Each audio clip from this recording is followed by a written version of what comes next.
अब हम लोग आ जाते हैं अपने पहले क्वेश्चन के ऊपर। तो हम लोगों का जो क्वेश्चन है, आज का क्वेश्चन जो है ना इजी है ना टफ है, मॉडरेट है आज का क्वेश्चन। कभी इजी तो कभी रखते हैं नहीं, टफ रहता है मैक्सिमम टाइम, लेकिन आज का क्वेश्चन जो है थोड़ा मॉडरेट दिए हैं। तो आ जाइए देखते हैं। पहला क्वेश्चन है, भारत के संविधान के तहत निम्नलिखित में से कौन सा एक मौलिक या मूल अधिकार नहीं है। आप सब लोग जानते हैं जो भारत का संविधान है, भारत के संविधान 6 प्रकार के मौलिक अधिकार या मूल अधिकार का प्रावधान करता है। और भारत का संविधान जो 6 प्रकार का मौलिक अधिकार या मूल अधिकार का प्रावधान करता है, उसमें एक है आपको समता का अधिकार, समता का अधिकार। और समता के अधिकार की चर्चा है अनुच्छेद 14 से अनुच्छेद 18। फिर दूसरा है आपको स्वतंत्रता का अधिकार, और स्वतंत्रता के अधिकार की चर्चा है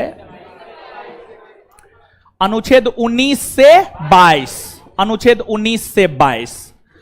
और फिर तीसरा है आपको शोषण के विरुद्ध अधिकार, तीसरा है शोषण के विरुद्ध अधिकार। और शोषण के विरुद्ध अधिकार की चर्चा है अनुच्छेद 23 और अनुच्छेद 24। शोषण के विरुद्ध अधिकार, इसकी चर्चा है अनुच्छेद 23 और अनुच्छेद 24। इसके बाद चौथा है आपको धार्मिक स्वतंत्रता का अधिकार, धार्मिक स्वतंत्रता का अधिकार। और धार्मिक स्वतंत्रता के अधिकार की चर्चा है अनुच्छेद 25 से 28, 25 से 28। और फिर अगला है शिक्षा एवं संस्कृति का अधिकार, शिक्षा एवं संस्कृति का अधिकार। और शिक्षा एवं संस्कृति के अधिकार की चर्चा है अनुच्छेद 29 और 30। और फिर अगला और छठा और अंतिम है संवैधानिक उपचारों का अधिकार, संवैधानिक उपचारों का अधिकार। और संवैधानिक उपचारों के अधिकार की चर्चा है अनुच्छेद 32 में, संवैधानिक उपचारों के अधिकार की चर्चा है अनुच्छेद 32 में। भारत का संविधान वर्तमान समय में यही 6 मौलिक अधिकार की चर्चा करता है, या यही 6 मूल अधिकार की चर्चा करता है। इस 6 के अलावे अन्य कोई भी मूल अधिकार या मौलिक अधिकार के अंतर्गत नहीं आते हैं। वर्तमान में ये 6 मूल अधिकार है, लेकिन मूल संविधान की आप बात करेंगे तो मूल संविधान में 7 मौलिक अधिकार हुआ करता था। इन 6 के साथ साथ एक और संपत्ति का अधिकार भी मूल अधिकार हुआ करता था, परंतु संपत्ति के अधिकार को 44वां संविधान संशोधन 1978 के तहत हटा दिया गया मूल अधिकार की श्रेणी से, और उसे कानूनी या विधिक अधिकार का दर्जा दिया गया। तो वर्तमान में संपत्ति का अधिकार मूल अधिकार के अंतर्गत नहीं आता है, वर्तमान में यही 6 प्रावधान मूल अधिकार के अंतर्गत आते हैं। तो इस प्रकार अगर आप ऑप्शन पे आएंगे, समता का अधिकार, समता या समानता का अधिकार बात बराबर है। समता का अधिकार मूल अधिकार है, स्वतंत्रता का अधिकार मूल अधिकार है, नागरिकता का अधिकार नहीं है, शोषण के विरुद्ध अधिकार है। तो पूछा जा रहा है कौन नहीं है, तो आंसर क्या हो जाएगा आपको सी, नागरिकता का अधिकार। नागरिकता का अधिकार मूल अधिकार नहीं है। अगर नागरिकता के अधिकार की हम बात करें तो जो नागरिकता का अधिकार है वह संवैधानिक अधिकार है। नागरिकता के अधिकार को अगर आप डिफाइन करेंगे तो आप ये बात कह सकते हैं कि नागरिकता का अधिकार एक प्रकार का संवैधानिक अधिकार है, क्योंकि भारत का संविधान ही हमें नागरिकता प्रदान करता है। समझ गए? नेक्स्ट अगला क्वेश्चन है, अधोलिखित में से किस कमिटी के सिफारिश पर बंगाल विभाजन को रद्द किया गया था। Agrarian committee, Arundel committee, Datta committee, Maclagan committee, Maclagan committee. देखिए आप सब लोग जानते हैं कि भारत के स्वतंत्रता आंदोलन के क्रम में सबसे बड़ा जो राष्ट्रवादी आंदोलन का केंद्र बना था वह बंगाल बना था। सबसे बड़ा राष्ट्रवादी आंदोलन का केंद्र कौन बना था? बंगाल, बंगाल बना था, बंगाल। और आज के बंगाल को आप देखेंगे तो आज का बंगाल तो सिर्फ इतना है, लेकिन उस समय का बंगाल इतना हुआ करता था। यह संपूर्ण क्षेत्र उस समय बंगाल कहलाते थे। 1905-6 के समय क्षेत्रफल के आधार पर भी भारत का सबसे बड़ा प्रांत बंगाल और जनसंख्या के आधार पर भी सबसे बड़ा प्रांत बंगाल हुआ करता था। जनसंख्या के आधार पर भी सबसे बड़ा प्रांत बंगाल हुआ करता था। इसलिए बंगाल में सुव्यवस्थित ढंग से शासन चला पाना पॉसिबल नहीं हो पा रहा था और इसलिए लॉर्ड कर्जन ने यह घोषणा किया कि बंगाल बड़ा प्रांत है, प्रशासनिक असुविधा उत्पन्न हो रही है, इसलिए बंगाल का विभाजन किया जाए। और लॉर्ड कर्जन ने घोषणा तो यह किया कि बंगाल का विभाजन प्रशासनिक तौर पर करेंगे, लेकिन बंगाल का विभाजन लॉर्ड कर्जन ने प्रशासनिक तौर पर नहीं किया, बल्कि बंगाल का विभाजन लॉर्ड कर्जन ने सांप्रदायिक आधार पर किया, धर्म के आधार पर किया, हिंदू मुस्लिम आधार पर किया। लॉर्ड कर्जन ने बंगाल को हिंदू मुस्लिम के आधार पर 2 वर्गों में बांटा, पूर्वी बंगाल और पश्चिमी बंगाल। पूर्वी बंगाल मुस्लिम बहुल इलाका था और पश्चिमी बंगाल हिंदू बहुल इलाका था। पश्चिमी बंगाल हिंदू बहुल इलाका था। पूर्वी बंगाल की राजधानी ढाका, पश्चिमी बंगाल की राजधानी कोलकाता, पश्चिमी बंगाल की राजधानी कोलकाता। और बंगाल विभाजन जब हुआ तो बंगाल विभाजन के खिलाफ ही भारत के राष्ट्रवादी नेताओं ने स्वदेशी या बंगभंग आंदोलन चलाया। और स्वदेशी या बंगभंग आंदोलन जब काफी जोर शोर से चलने लगा और राजनीतिक अराजकता की स्थिति उत्पन्न हो गई, तो अंग्रेजों ने जॉर्ज अरुंडेल की अध्यक्षता में 1906 ईस्वी में एक कमिटी गठित किया, जिसे अरुंडेल कमिटी कहा गया। और अरुंडेल कमिटी ने ही यह सिफारिश किया कि अगर ब्रिटिश गवर्नमेंट भारत में सुशासन कायम करना चाहती है तो उसे बंगाल विभाजन को रद्द करना होगा। और अरुंडेल कमेटी के सिफारिश पर ही बंगाल विभाजन को रद्द किया गया। और अरुंडेल कमेटी के सिफारिश पर बंगाल विभाजन को रद्द तीसरे दिल्ली दरबार के अंतर्गत 12 दिसंबर 1911 को भारतीय वायसराय हार्डिंग द्वितीय के द्वारा किया गया। भारतीय वायसराय हार्डिंग द्वितीय के द्वारा किया गया। और फिर बंगाल विभाजन रद्द हुए, बंगाल पुनर्गठित हुए। और बंगाल पुनर्गठित होने के बाद बंगाल का फिर से विभाजन हुआ। और जब बंगाल का फिर से विभाजन हुआ तब जाकर एक अलग प्रांत बिहार बना और बंगाल का ही विभाजन होकर बिहार का गठन 22 मार्च 1912 को हुआ। 22 मार्च 1912 को हुआ। और जब बंगाल का विभाजन हुआ ना, एसएन बनर्जी, सुरेंद्रनाथ बनर्जी स्टेटमेंट देने में बड़ी नामी थे। सुरेंद्रनाथ बनर्जी, एसएन बनर्जी कांग्रेस के उदारवादी विचारधारा के नेता थे सुरेंद्रनाथ बनर्जी। और सुरेंद्रनाथ बनर्जी ने बंगाल विभाजन को लेकर यह कहा कि बंगाल विभाजन ऐसे हुआ जैसे लगता है हमारे सर पर बम गिर गया, सुरेंद्रनाथ बनर्जी ने कहा। और फिर जब वर्नाकुलर प्रेस एक्ट 1878 में लॉर्ड लिटन ने लाया और वर्नाकुलर प्रेस एक्ट के तहत भारतीय भाषा में छपने वाले समाचार पत्र को जब प्रतिबंधित कर दिया गया, तो उस पर एसएन बनर्जी ने कहा ये तो आकाश से गिरने वाले वज्रपात के समान है, ये तो आकाश से गिरने वाले वज्रपात के समान है। मतलब एसएन बनर्जी स्टेटमेंट देने में बड़ी नामी थे, हर चीज पर अपनी राय रखते थे।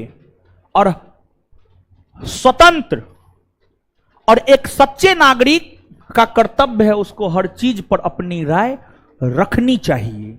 आप लोकतंत्रात्मक देश में पैदा हुए हैं और भारत विश्व का सबसे बड़ा लोकतंत्र है और विश्व में सर्वप्रथम लोकतंत्र की स्थापना भारत में ही हुई है। तो इसलिए विचार रखना कोई गलत बात नहीं था, विचार रखना बहुत अच्छी बात थी। और एक मां बाप होता है जो अपने बच्चा को सींचता है, एक मां बाप होता है पैदा करके छोड़ देता है। तो कांग्रेस को सींचने में सुरेंद्र नाथ बनर्जी का बहुत बड़ा योगदान था। कांग्रेस को सींचने में दादा भाई नेरोजी का बहुत बड़ा योगदान था। कांग्रेस इतना विशाल संगठन ऐसे थोड़े बन गया, कांग्रेस को सींचा गया, कांग्रेस को सुरक्षा प्रदान किया गया, कांग्रेस को संरक्षण प्रदान किया गया, इन्हीं नेताओं के द्वारा तो किया गया था। समझ गए? तो आंसर आपका निकल जाना चाहिए। आंसर क्या हो जाएगा आपको? Arundel committee. ठीक है, तो अब नीचे से एक पॉइंट लिखिएगा। और बंगाल विभाजन की घोषणा 19-20 जुलाई को हुई है, आप सब लोग जानते हैं। बंगाल विभाजन के खिलाफ स्वदेशी या बंगभंग आंदोलन 7 अगस्त 1905 से शुरू हुआ है और बंगाल विभाजन 16 अक्टूबर 1905 को लागू हुआ है। ये सब बताने का जरूरत है नहीं ना? तो नीचे से एक लाइन लिखिएगा।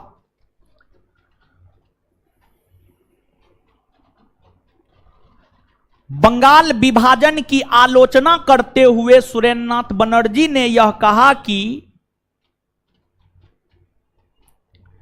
बंगाल विभाजन की आलोचना करते हुए सुरेंद्र नाथ बनर्जी ने यह कहा कि बंगाल विभाजन का आलोचना करते हुए सुरेंद्र नाथ बनर्जी ने यह कहा कि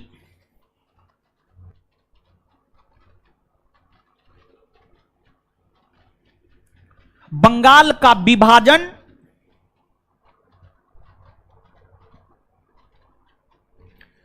बंगाल का विभाजन सिर पर बम गिरने के समान है।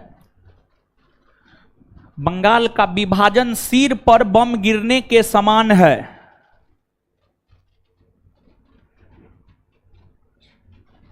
बंगाल का विभाजन सिर पर बम गिरने के समान है। Full stop.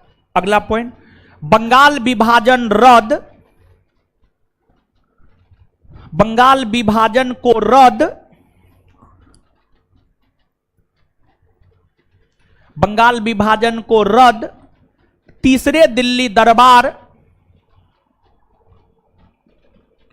बंगाल विभाजन को रद्द तीसरे दिल्ली दरबार के दौरान, तीसरे दिल्ली दरबार के दौरान 12 दिसंबर 1911 को किया गया। 12 दिसंबर 1911 को किया गया।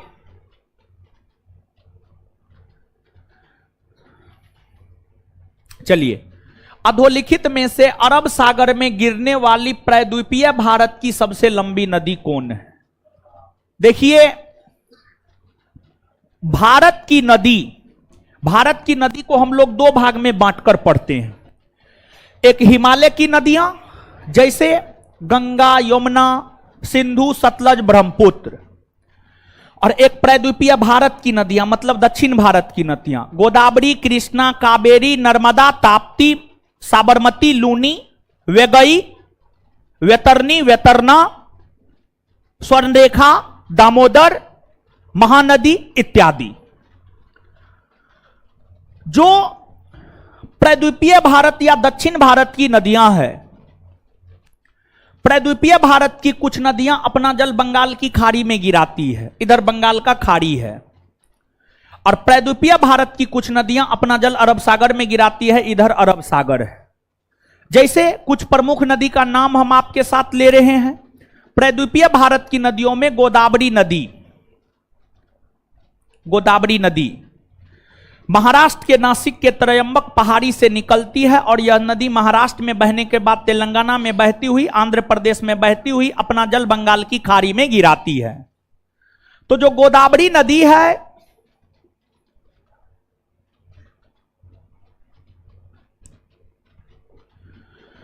जो गोदावरी नदी है यह नदी अपना जल बंगाल की खाड़ी में गिराती है, बंगाल की खाड़ी में गिराती है। फिर आपको इस नदी की लंबाई अगर देखेंगे तो आप 1465 किलोमीटर, और यह प्रायद्वीपीय भारत की सबसे लंबी नदी है। और यह बड़ी बदनाम प्रश्न है, यूपीएससी से लेकर ग्रुप डी तक कोई ऐसा परीक्षा नहीं होगा, इंक्लूडिंग बिहार दरोगा तक, सब परीक्षा इस प्रश्न को पूछ चुका है, प्रायद्वीपीय भारत की सबसे लंबी नदी कौन है? प्रायद्वीपीय भारत की सबसे लंबी नदी है गोदावरी, लेकिन यह अपना जल बंगाल की खाड़ी में गिराती है। फिर आपको एक कृष्णा नदी है। कृष्णा नदी जो है महाराष्ट्र के महाबलेश्वर पहाड़ी से निकलती है, महाराष्ट्र में बहने के बाद कर्नाटक, कर्नाटक के बाद तेलंगाना और फिर आंध्र प्रदेश में बहती हुई अपना जल बंगाल की खाड़ी में गिराती है।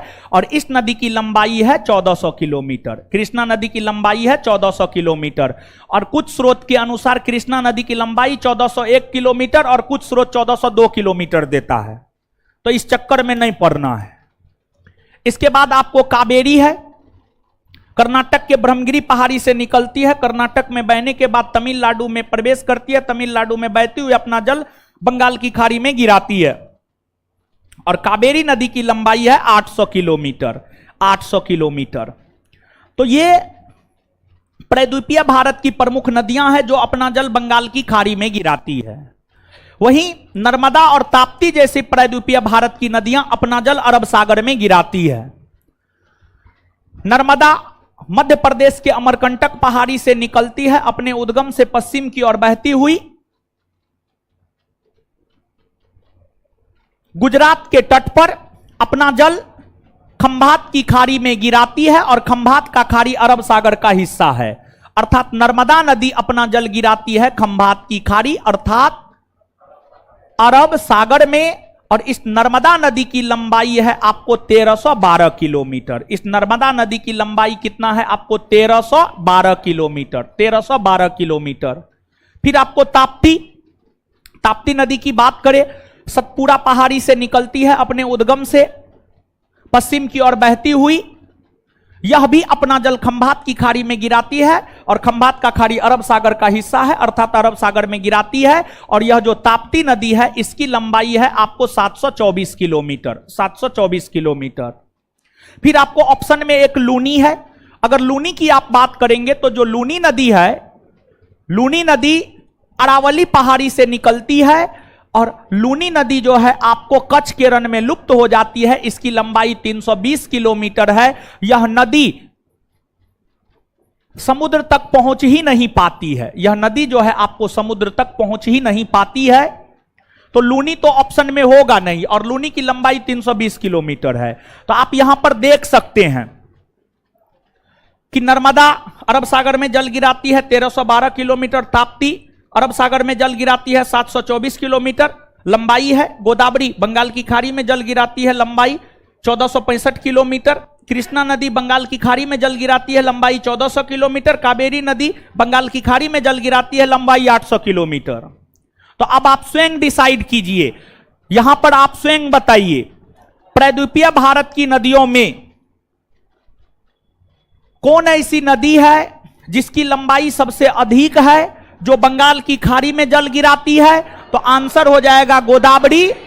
और प्रायद्वीपीय भारत की नदियों में कौन ऐसी नदी है जो सबसे लंबी है, जो सबसे अधिक लंबी है और अपना जल अरब सागर में गिराती है? तो आंसर हो जाएगा नर्मदा। तो प्रश्न किस संदर्भ में पूछ रहा है? तो प्रश्न अरब सागर के संदर्भ में पूछ रहा है। आंसर क्या हो जाएगा? नर्मदा होगा, नर्मदा होगा। आगे ये क्वेश्चन थोड़ा अधूरा है, ठीक है, अधूरा है। तो अधूरा है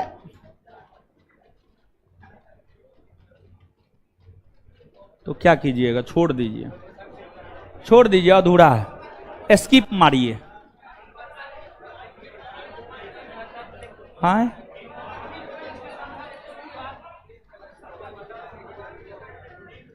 इस क्वेश्चन को आप छोड़ दीजिए, स्किप मारिए, ठीक है। चलिए निम्नलिखित में से किसने मॉन्टेग्यू घोषणा को सूर्यविहीन उषा काल की संज्ञा दी? समझिए आप, मॉन्टेग्यू घोषणा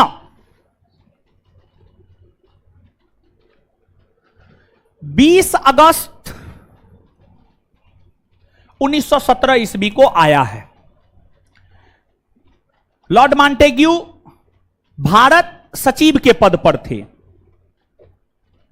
हम इस क्वेश्चन को देखे थे, ठीक है, करेक्शन करवाने वक्त कि इसमें सुधार करवाएंगे, लेकिन हम ही भूल गए, ठीक है, तो सुधार नहीं करवा पाए।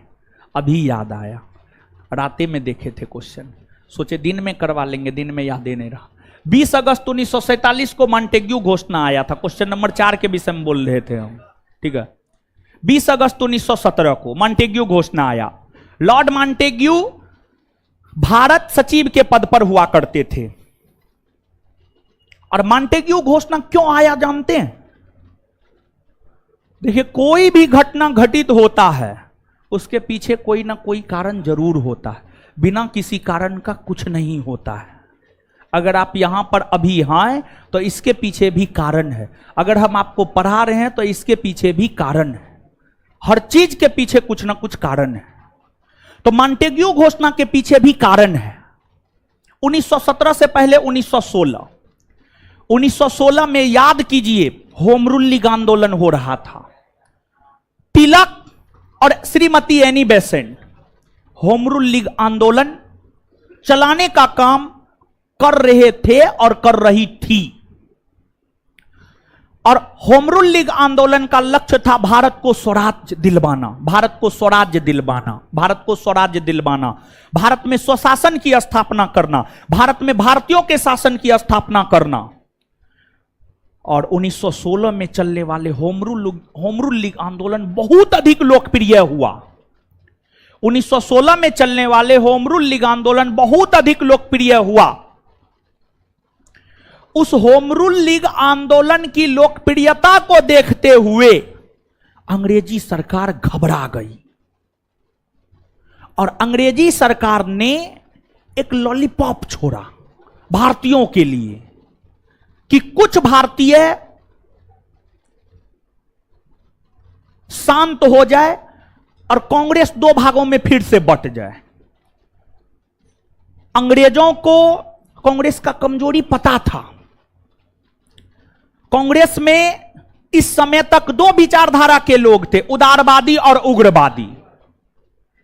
तो अंग्रेज को पता था कि अगर कोई नया लॉलीपॉप देंगे तो उदारवादी अगर समर्थन करेगा तो उग्रवादी विरोध, और उग्रवादी समर्थन करेगा तो उदारवादी विरोध। इसमें होगा कि कांग्रेस दो भाग में बंट जाएगा। और जैसे दो भाग में बटा, फिर हमारा जो मकसद है लंबे समय तक शासन करना, हम अपने मकसद में कामयाब होते रहेंगे। तो इसीलिए होम रूल लीग आंदोलन को कमजोर करने के लिए, होम रूल लीग आंदोलन को कमजोर करने के लिए मॉन्टेग्यू घोषणा 20 अगस्त 1917 को भारत सचिव लॉर्ड मॉन्टेग्यू के द्वारा लाया गया। और इसमें कहा गया, हम धीरे धीरे भारत में उत्तरदायी सरकार के गठन की ओर कदम बढ़ाएंगे। जैसे मॉन्टेग्यू घोषणा आया, श्रीमती एनी बेसेंट मॉन्टेग्यू घोषणा को पढ़ी, एनी बेसेंट समझ गई, श्रीमती एनी बेसेंट पढ़ी और एनी बेसेंट जो है मॉन्टेग्यू घोषणा को समर्थन करते हुए अपने आप को होम रूल लीग आंदोलन से अलग कर ली। लेकिन तिलक समझ गए, ये लॉलीपॉप है, ये चुनावी लॉलीपॉप है, 2 करोड़ रोजगार 15-15 लाख अकाउंट में वाली बात है। तिलक समझ गए। तो देख रहे हैं, जो तिलक और एनी बेसेंट दोनों एक होकर के होम रूल लीग आंदोलन चला रहा था और चला रही थी, वो दोनों के बीच फूट 1 सेकंड में डाल दिया और उद्देश्य ही यही था। अब मॉन्टेग्यू घोषणा को लेकर उहापोह की स्थिति हो गई। तो मॉन्टेग्यू घोषणा को कांग्रेस समर्थन करे या कांग्रेस इसका विरोध करे, मॉन्टेग्यू घोषणा पर विचार विमर्श करने को लेकर ही पहली बार कांग्रेस की विशेष बैठक 1918 ईस्वी में मुंबई में बुलाई गई। मॉन्टेग्यू घोषणा पर विचार विमर्श करने के लिए ही पहली बार कांग्रेस का विशेष अधिवेशन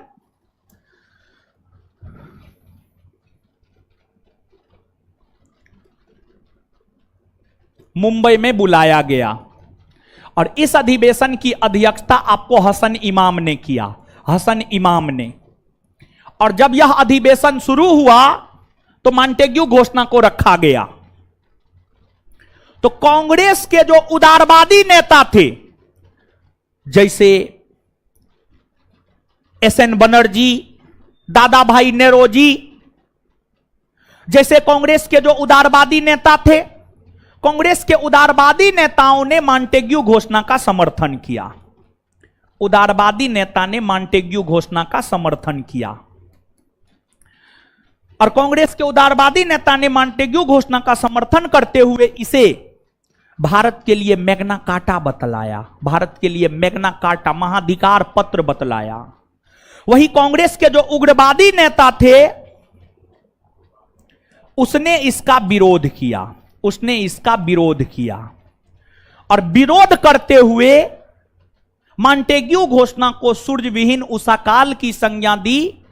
मतलब ऐसा प्रातः, ऐसा सुबह जिसमें सूर्योदय नहीं हुआ हो। और वैसा सुबह का मतलब क्या हो जाता है?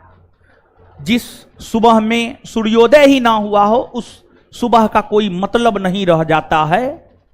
और विशेष तौर पर उग्रवादी नेताओं में नाम आता है लाल बाल पाल। इसमें सबसे अग्रिम भूमिका निभाते थे तिलक, बाल गंगाधर तिलक। बाल गंगाधर तिलक ने ही मॉन्टेग्यू घोषणा को सूर्यविहीन उषाकाल की संज्ञा दिया।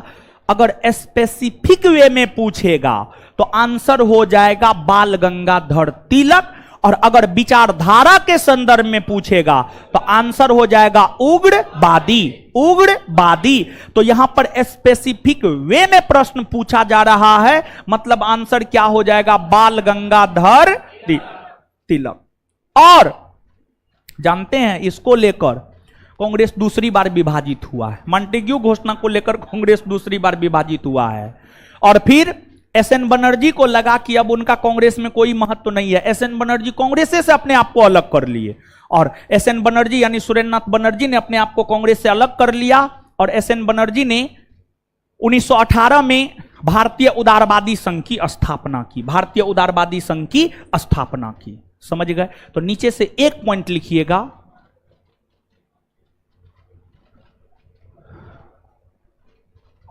कांग्रेस के उदारवादी नेताओं ने,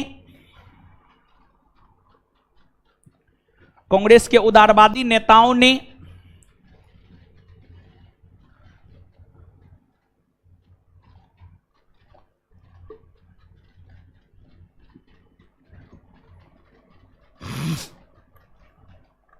मॉन्टेग्यू घोषणा का समर्थन करते हुए, कांग्रेस के उदारवादी नेताओं ने मॉन्टेग्यू घोषणा का समर्थन करते हुए, मॉन्टेग्यू घोषणा का समर्थन करते हुए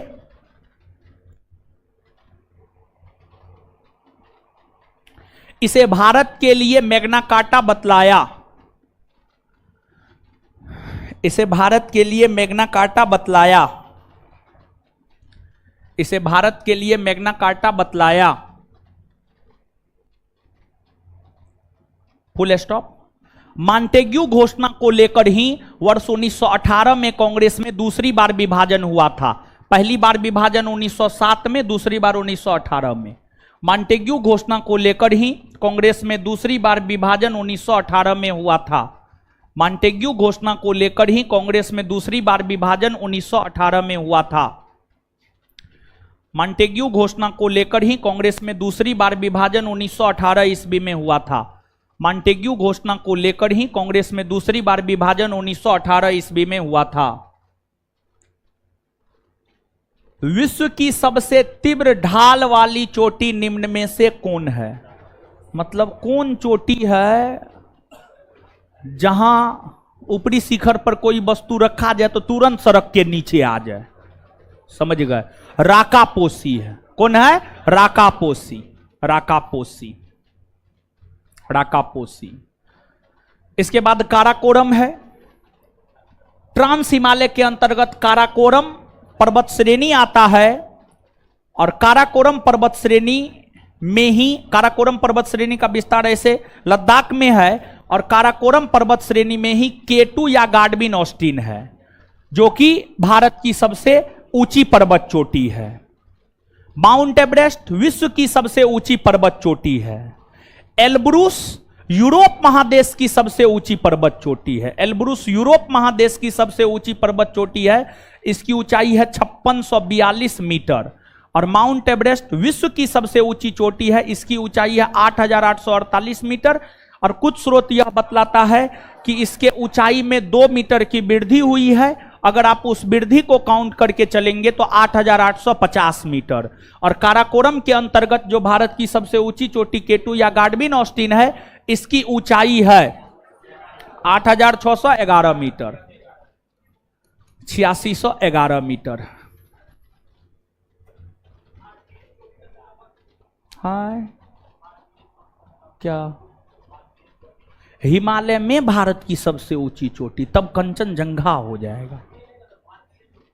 क्या भारतीय चोटी? K2 हो जाएगा, K2 हो जाएगा। ठीक, चलिए आगे आ जाइए। अगला क्वेश्चन है, निम्नलिखित कथनों पर विचार कीजिए। पहला, उच्च न्यायालय के न्यायाधीशों की नियुक्ति संबंधित राज्य के राज्यपाल द्वारा की जाती है। राज्यपाल को इतना औकात है? ना है औकात, ये औकात राज्यपाल का ना है। देखिए, उच्च न्यायालय के न्यायाधीशों की नियुक्ति अनुच्छेद 217 के तहत, अनुच्छेद 217 के तहत भारत के राष्ट्रपति करते हैं। अनुच्छेद 217 के तहत भारत के राष्ट्रपति करते हैं, भारत के राष्ट्रपति करते हैं। लेकिन ध्यान रहे कि जब उच्च न्यायालय के न्यायाधीश की नियुक्ति भारत के राष्ट्रपति अनुच्छेद 217 के तहत करते हैं, तो राष्ट्रपति उच्च न्यायालय के न्यायाधीश की नियुक्ति करने में कई लोगों से परामर्श करते हैं। जो कई लोगों से परामर्श करते हैं उसमें एक सुप्रीम कोर्ट के मुख्य न्यायाधीश, मुख्य न्यायाधीश, दूसरा संबंधित राज्य के राज्यपाल और तीसरा संबंधित हाई कोर्ट के मुख्य न्यायाधीश, संबंधित हाई कोर्ट के मुख्य न्यायाधीश, मुख्य न्यायाधीश। इन सभी से परामर्श करने के बाद ही भारत के राष्ट्रपति अनुच्छेद 217 के तहत उच्च न्यायालय के न्यायाधीशों की नियुक्ति करते हैं। तो उच्च न्यायालय के न्यायाधीशों की नियुक्ति राज्यपाल नहीं करते हैं बल्कि राष्ट्रपति करते हैं। अर्थात ये क्या है? गलत है। आगे, राज्य की विधानसभा के अध्यक्ष की नियुक्ति संबंधित राज्य के मुख्यमंत्री द्वारा किया जाता है। नहीं, नहीं, ये भी गलत है। राज्य की विधानसभा के अध्यक्ष की नियुक्ति विधानसभा के सदस्यों द्वारा, विधानसभा के सदस्यों द्वारा। एक तो पहली बात यह है कि विधानसभा के अध्यक्ष की नियुक्ति होती ही नहीं है, होती ही नहीं है। विधानसभा के अध्यक्ष को विधानसभा के सदस्य अपने सदस्यों में से साधारण बहुमत के आधार पर चुनने का काम करते हैं। और विधानसभा में एक अध्यक्ष और एक उपाध्यक्ष होगा, इस बात की चर्चा भारतीय संविधान का अनुच्छेद 178 करता है, अनुच्छेद 178 करता है। यहां पर जानकारी के लिए आप जानिए, लोकसभा के अध्यक्ष लोकसभा के सदस्यों द्वारा चुने जाते हैं। विधानसभा के अध्यक्ष विधानसभा के सदस्यों द्वारा चुने जाते हैं। विधान परिषद के सभापति विधान परिषद के सदस्यों द्वारा चुने जाते हैं। लेकिन राज्यसभा के सभापति राज्यसभा के सदस्यों द्वारा नहीं चुने जाते हैं, बल्कि राज्यसभा के सभापति राज्यसभा के सदस्य होते ही नहीं हैं। राज्यसभा का सभापतित्व तो करते हैं उपराष्ट्रपति, और उपराष्ट्रपति का निर्वाचन होता है, और उपराष्ट्रपति के निर्वाचन में लोकसभा और राज्यसभा के सभी सदस्य भाग लेते हैं। अर्थात यहां पर एक बात कह सकते हैं कि राज्यसभा एक ऐसा सदन है जिसका सभापतित्व उसके सदस्य नहीं करते हैं। बाद बाकी विधानसभा, लोकसभा, विधान परिषद, इसका सभापतित्व इस सदन के सदस्य ही करते हैं, याद रखिएगा, ठीक है। तो इस प्रकार यह भी गलत हो जाएगा। उपर्युक्त में से कौन सा या से कथन सही है? ना तो एक ना ही दो, यानी आंसर हो जाएगा डी। क्या पूछ रहे थे? हाँ, pro tem speaker, pro tem speaker, pro tem speaker जो है ना, जैसे केंद्र के संदर्भ में प्रोटेम स्पीकर की नियुक्ति राष्ट्रपति और राज्य के संदर्भ में राज्यपाल। प्रोटेम स्पीकर में यह देखा जाता है वरिष्ठ कौन है, और वरिष्ठ में उम्र नहीं देखा जाता है, बल्कि यह देखा जाता है कौन ऐसे विधान सभा या लोकसभा के सदस्य है जो अधिक बार लोकसभा का सदस्य बना है। कोई 7 बार बनता है, कोई 8 बार बनता है। वरिष्ठता में इसको देखा जाता है। वरिष्ठता के आधार पर लोकसभा में प्रोटेम स्पीकर की नियुक्ति राष्ट्रपति और विधानसभा में राज्यपाल। आगे है असहयोग आंदोलन के संदर्भ में विचार कीजिए। असहयोग आंदोलन के संदर्भ में विचार कीजिए। इस आंदोलन को चलाए जाने का निर्णय कांग्रेस के कलकत्ता के विशेष अधिवेशन में लिया गया, जिसमें गांधी जी स्वयं असहयोग के प्रस्ताव को पेश किए थे। हां, एकदम से सही है। देखिए, समझिएगा चीजों को। असहयोग आंदोलन महात्मा गांधी के नेतृत्व में होने वाला पहला जनव्यापी आंदोलन था।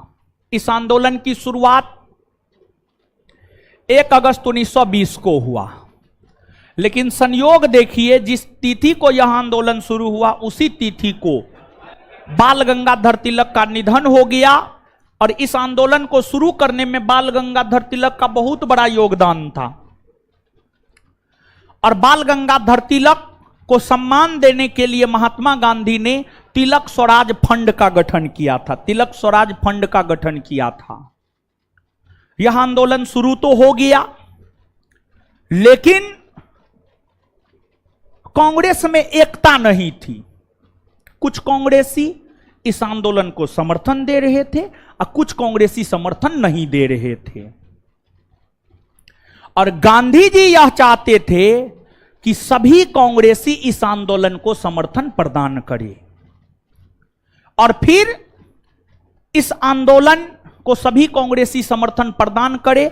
इसी के मद्देनजर कांग्रेस का विशेष अधिवेशन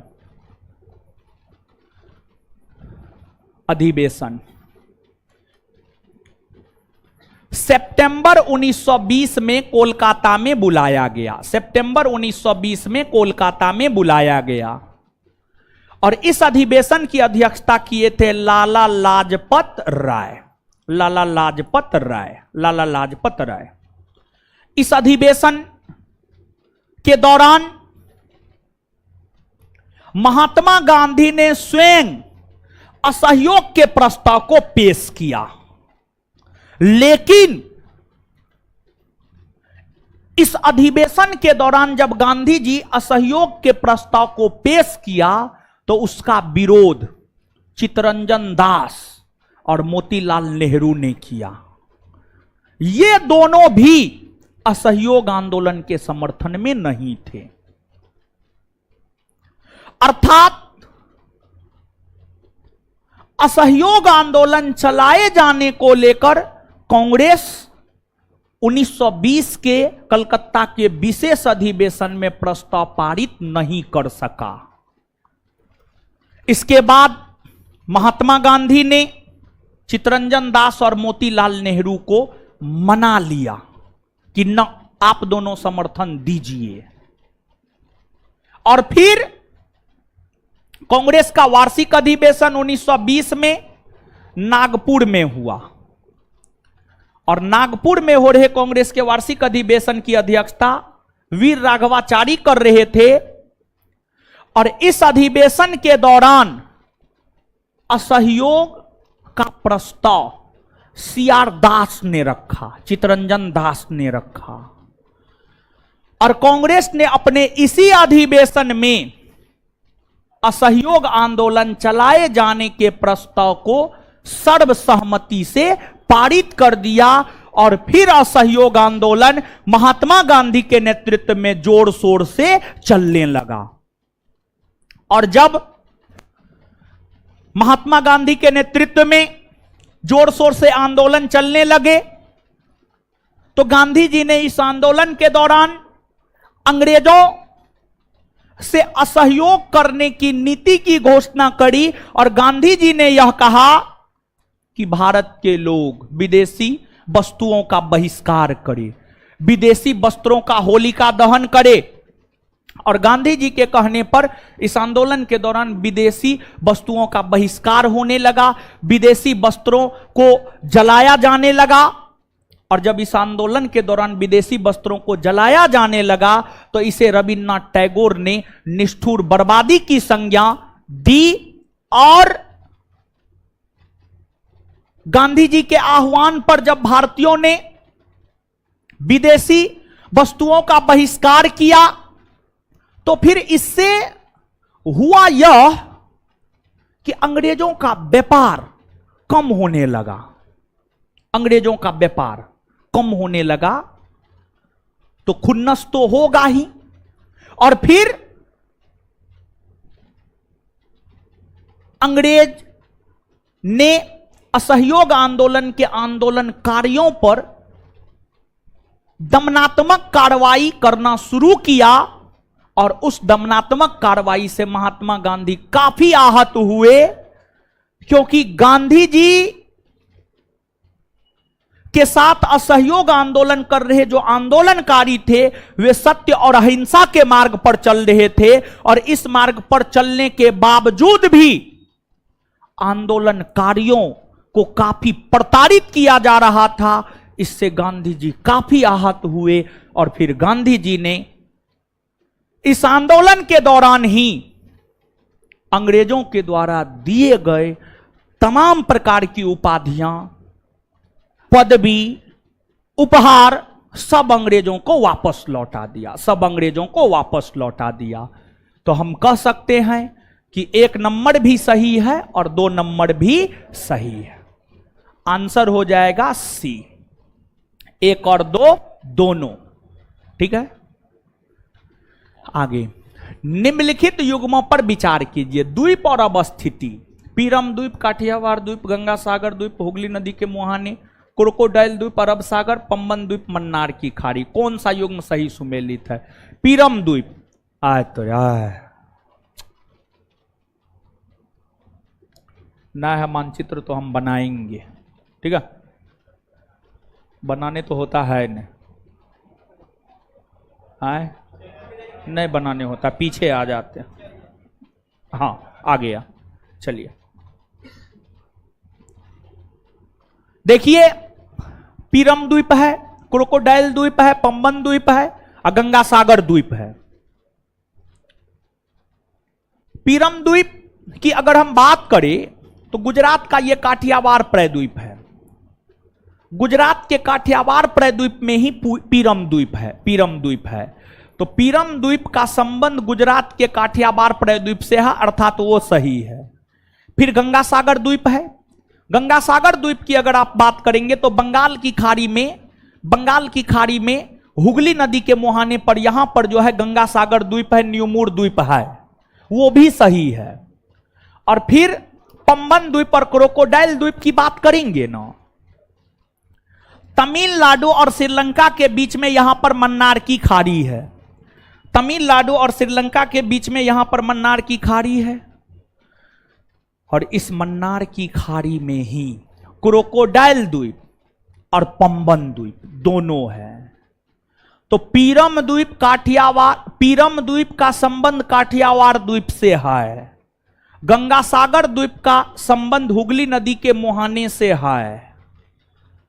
क्रोकोडाइल द्वीप और पम्बन द्वीप का संबंध मन्नार की खाड़ी से है। तो आइएगा आप यहां पे 1 नंबर सही है, 2 नंबर सही है, 3 नंबर गलत है, 4 नंबर सही है। कौन कौन सा सही है? 1, 2 और 4 नीचे से लिखिएगा। क्रोकोडाइल द्वीप मन्नार की खाड़ी में स्थित है।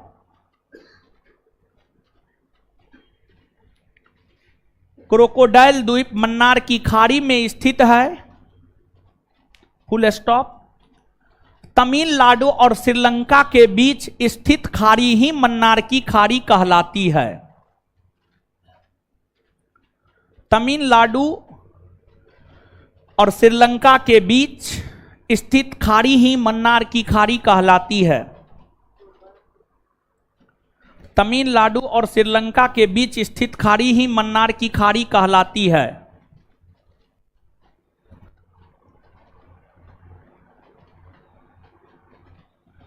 मन्नार की खाड़ी कहलाती है। आगे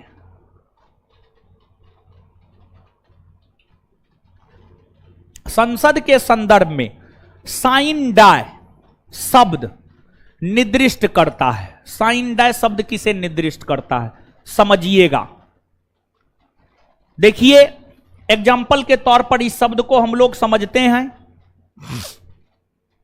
लोकसभा,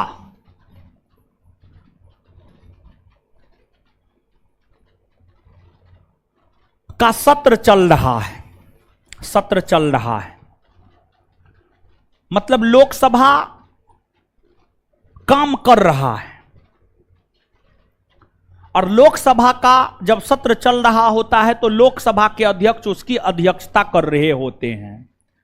और अध्यक्ष नहीं होता है तो उपाध्यक्ष अध्यक्षता करता है। और वो भी नहीं होता है तो लोकसभा के वरिष्ठ सदस्यों में से कोई एक अध्यक्षता करता है। वो चुन दिया जाता है लोकसभा के ये पैनल के वरिष्ठतम सदस्य जो है लोकसभा की अध्यक्षता करेंगे। मान लिया जाए लोकसभा का सत्र चल रहा है और लोकसभा के अध्यक्ष ओम बिरला अध्यक्षता कर रहे हैं। हमारी केंद्र की मोदी सरकार ने 18 से 22 सितंबर के बीच विशेष सत्र बुलाया है।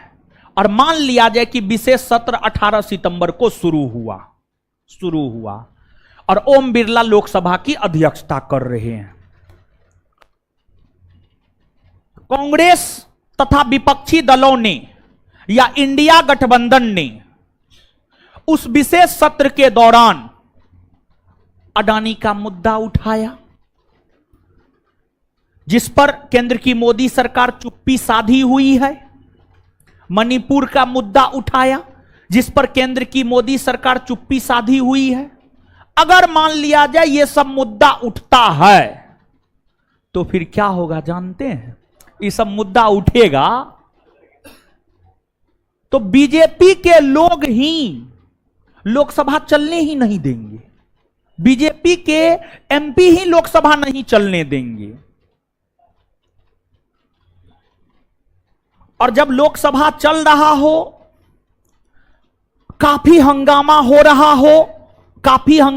रहा हो और अध्यक्ष को लगे कि ये हंगामा रुकने वाला नहीं है, अध्यक्ष को लगे कि हंगामा रुकने वाला नहीं है, या उस समय जो भी लोकसभा की अध्यक्षता कर रहे हो उनको लगे कि हंगामा रुकने वाला नहीं है, इस स्थिति में अध्यक्षता कर रहे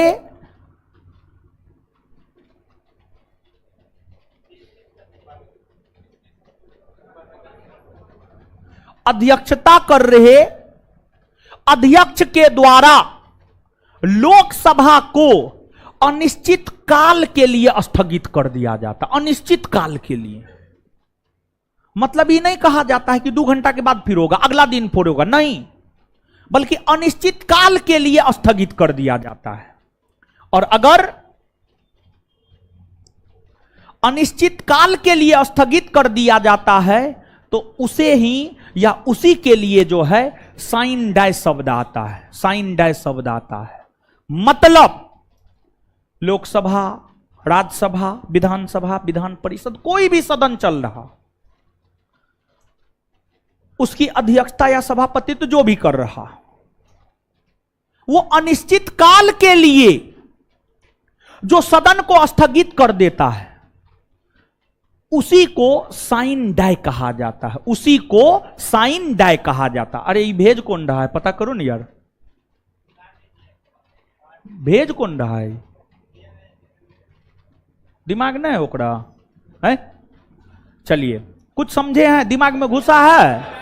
दिमाग में घुसा है तो आंसर बताए। 2 नंबर होगा क्या? ये सब के दिमाग में तो भूसा है, समझ गए? लड़की सब मेरे पास एकदम अकलोले बकलोल सब आती है, हर बैच में हम देख रहे हैं, समझ गए? आंसर भी होगा। अल्लाह ने मारेंगे मुंह तोड़ देंगे। ये का तो नोटंगी रखा, मारेंगे मुंह तोड़ देंगे। चलिए आगे आ जाइए। सविनय अवज्ञा आंदोलन के समय जिया लरंग आंदोलन या जिया तरंग भी कहीं लिखा होता है, अलग अलग बुक अलग अलग लिखता है। तो सविनय अवज्ञा आंदोलन के समय जिया लरंग आंदोलन कहां चलाया गया था? सविनय अवज्ञा आंदोलन के दौरान जिया लरंग आंदोलन मणिपुर और नागालैंड में चला था, और मणिपुर और नागालैंड में यह आंदोलन जदोनांग के नेतृत्व में चला था। यह आंदोलन जदोनांग के नेतृत्व में चला था, लेकिन बाद में जाकर इस आंदोलन का नेतृत्व गेडनेल्यू के द्वारा किया गया था, और इस आंदोलन का नेतृत्व गेडनेल्यू ने की थी। महिला थी ये, मात्र 13-14 वर्ष के उम्र में आंदोलन को नेतृत्व प्रदान की थी, और फिर अंग्रेजों ने इन्हें आजीवन कारावास की सजा सुना दी और इन्हें जेल में बंद कर दिया। और जब देश आजाद हुआ ना 1947 में, तब ही छूटी। और फिर हमारे देश के प्रथम प्रधानमंत्री पंडित जवाहरलाल नेहरू ने इन्हें रानी की उपाधि प्रदान किया, रानी की उपाधि प्रदान किया। समझ गए? तो नीचे से लिखिएगा, जिया लरंग आंदोलन का नेतृत्व जदोनांग और जिया लरंग आंदोलन का नेतृत्व जदोनांग और रानी गेडनेल्यू, बोर्ड पे लिखा हुआ है, रानी गेडनेल्यू के द्वारा किया गया था।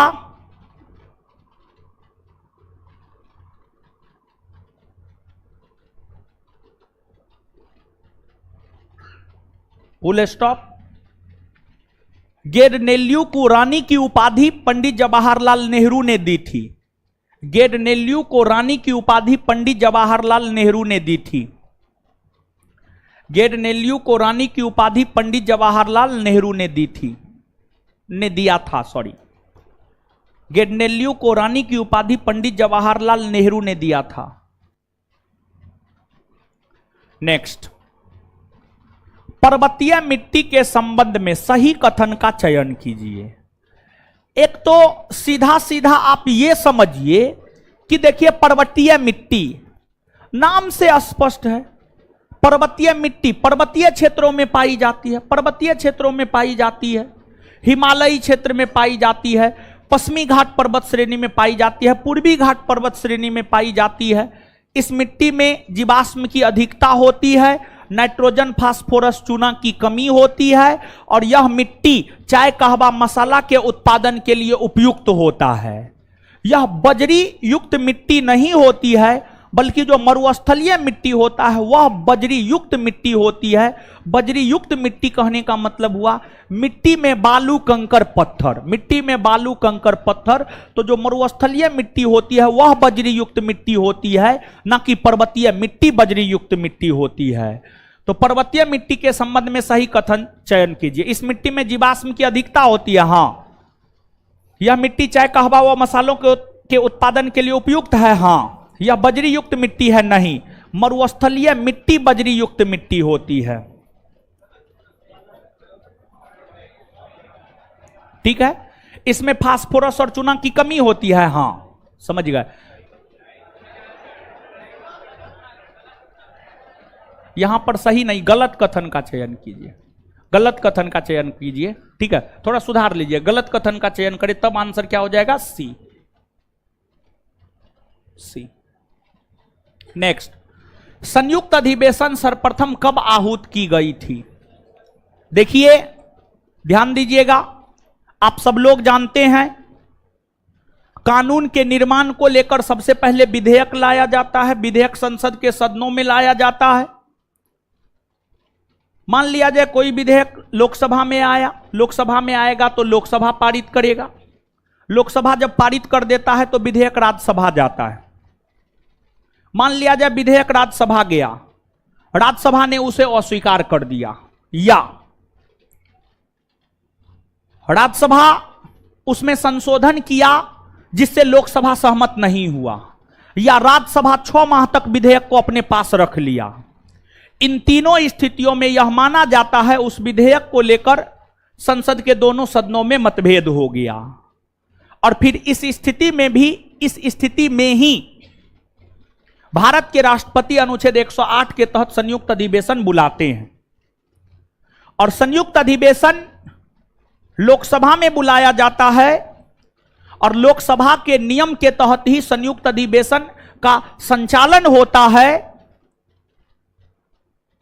और आज तक के भारतीय इतिहास में देखा जाए तो मात्र 3 बार संयुक्त अधिवेशन बुलाया गया है। पहली बार दहेज को लेकर दहेज निरोधक अधिनियम 1961, दूसरी बार बैंकिंग सेवा अधिनियम 1977 को लेकर 1978 में, और तीसरी बार निवारक निरोध अधिनियम पोटा को लेकर 2002 में।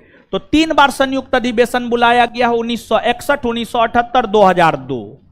1961 में दहेज को प्रतिबंधित करने को लेकर जो विधेयक लाया गया था उसको लेकर, और दूसरी बार बैंकिंग सेवा अधिनियम को लेकर, और तीसरी बार निवारक निरोध अधिनियम पोटा को लेकर।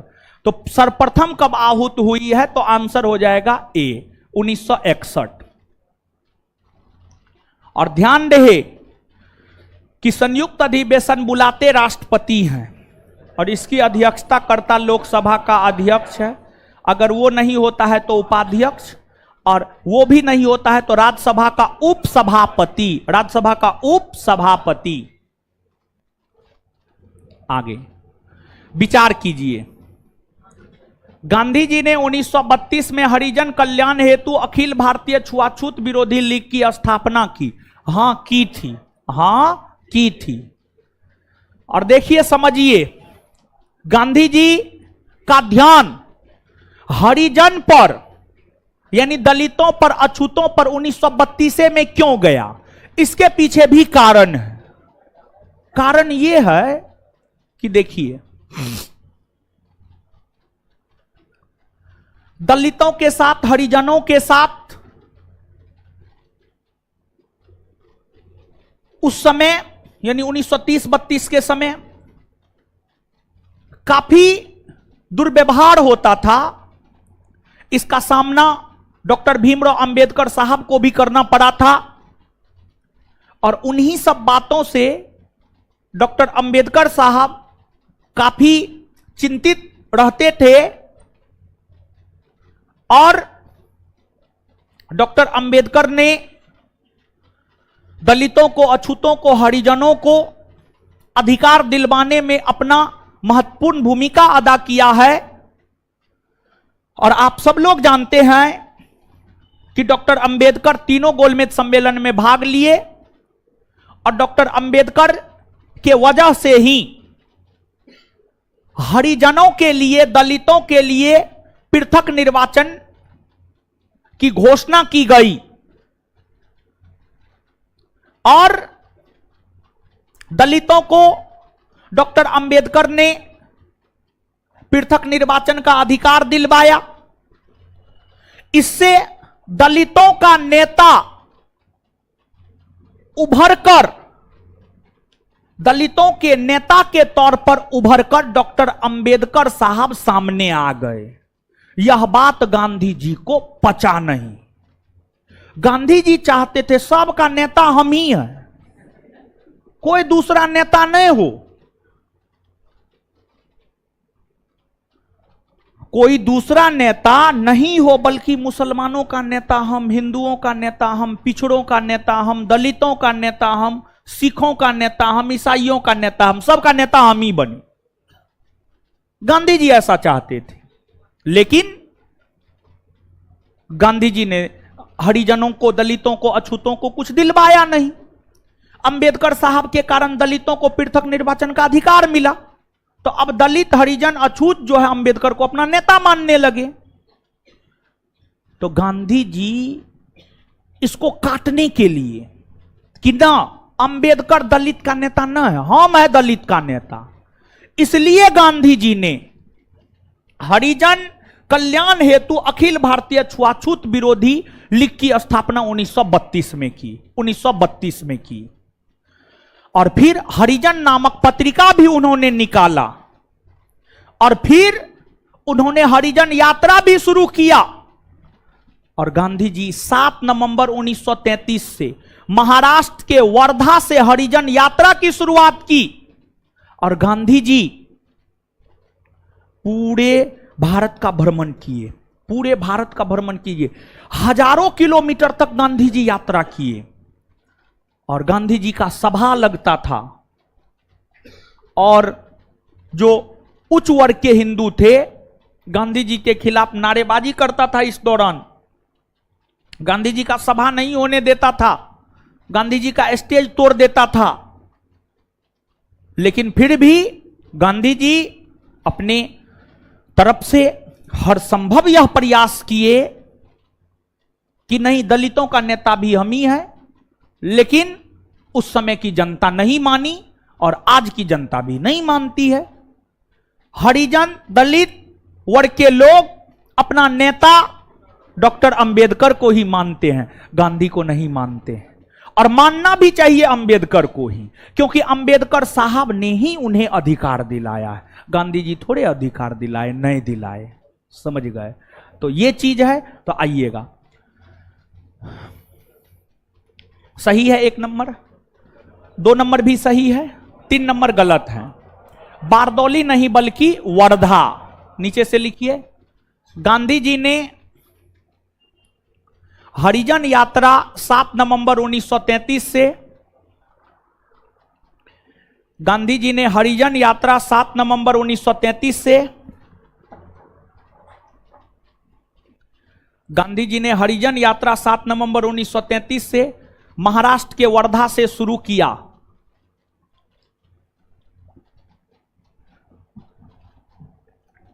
महाराष्ट्र के वर्धा से शुरू किया।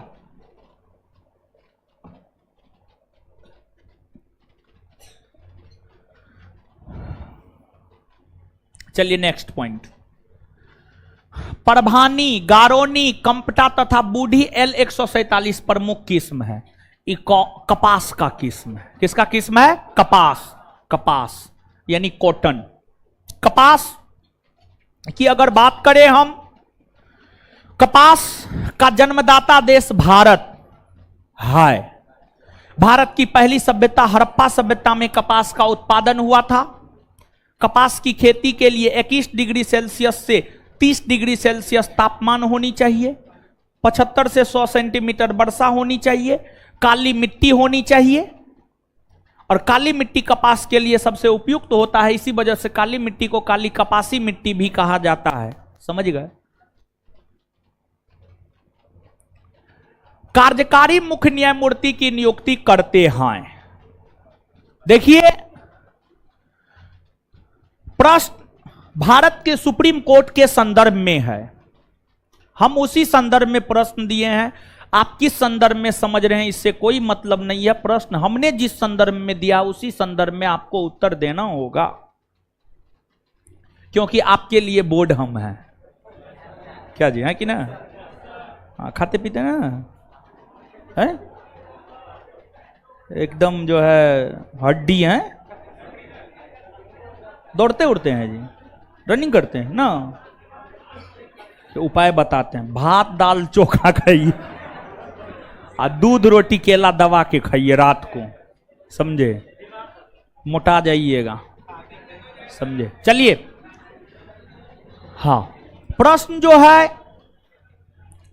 भारत के सुप्रीम कोर्ट के संदर्भ में। भारत के सुप्रीम कोर्ट में टोटल 34 न्यायाधीश है। एगो मुख्य न्यायाधीश, 33 गो अन्य न्यायाधीश, 33 गो अन्य न्यायाधीश। भारत के सुप्रीम कोर्ट में जो मुख्य न्यायाधीश है, अगर मान लिया जाए मुख्य न्यायाधीश का पद पर रहते हुए निधन हो गया अचानक, तो मुख्य न्यायाधीश का पद रिक्त हो गया। या भारत के मुख्य न्यायाधीश अमेरिकी यात्रा पर है, मतलब भारत में ना है, और कोई ऐसा काम लगा कि मुख्य न्यायाधीश ही कर सकते हैं। इस स्थिति में किसी भी स्थिति में भारत के सुप्रीम कोर्ट के मुख्य न्यायाधीश का पद अगर रिक्त होता है, सिचुएशन कोई भी हो, सिचुएशन कोई भी हो, अगर भारत के मुख्य न्यायाधीश का पद रिक्त होता है, भारत के सुप्रीम कोर्ट के मुख्य न्यायाधीश का पद रिक्त होता है, तो फिर सुप्रीम कोर्ट के भीतर कार्यकारी मुख्य न्यायाधीश की नियुक्ति की जाती है। और कार्यकारी मुख्य न्यायाधीश की नियुक्ति अनुच्छेद 126 के तहत की जाती है। और अनुच्छेद 126 के तहत कार्यकारी मुख्य न्यायाधीश की नियुक्ति भारत के राष्ट्रपति के द्वारा की जाती है, भारत के राष्ट्रपति के द्वारा।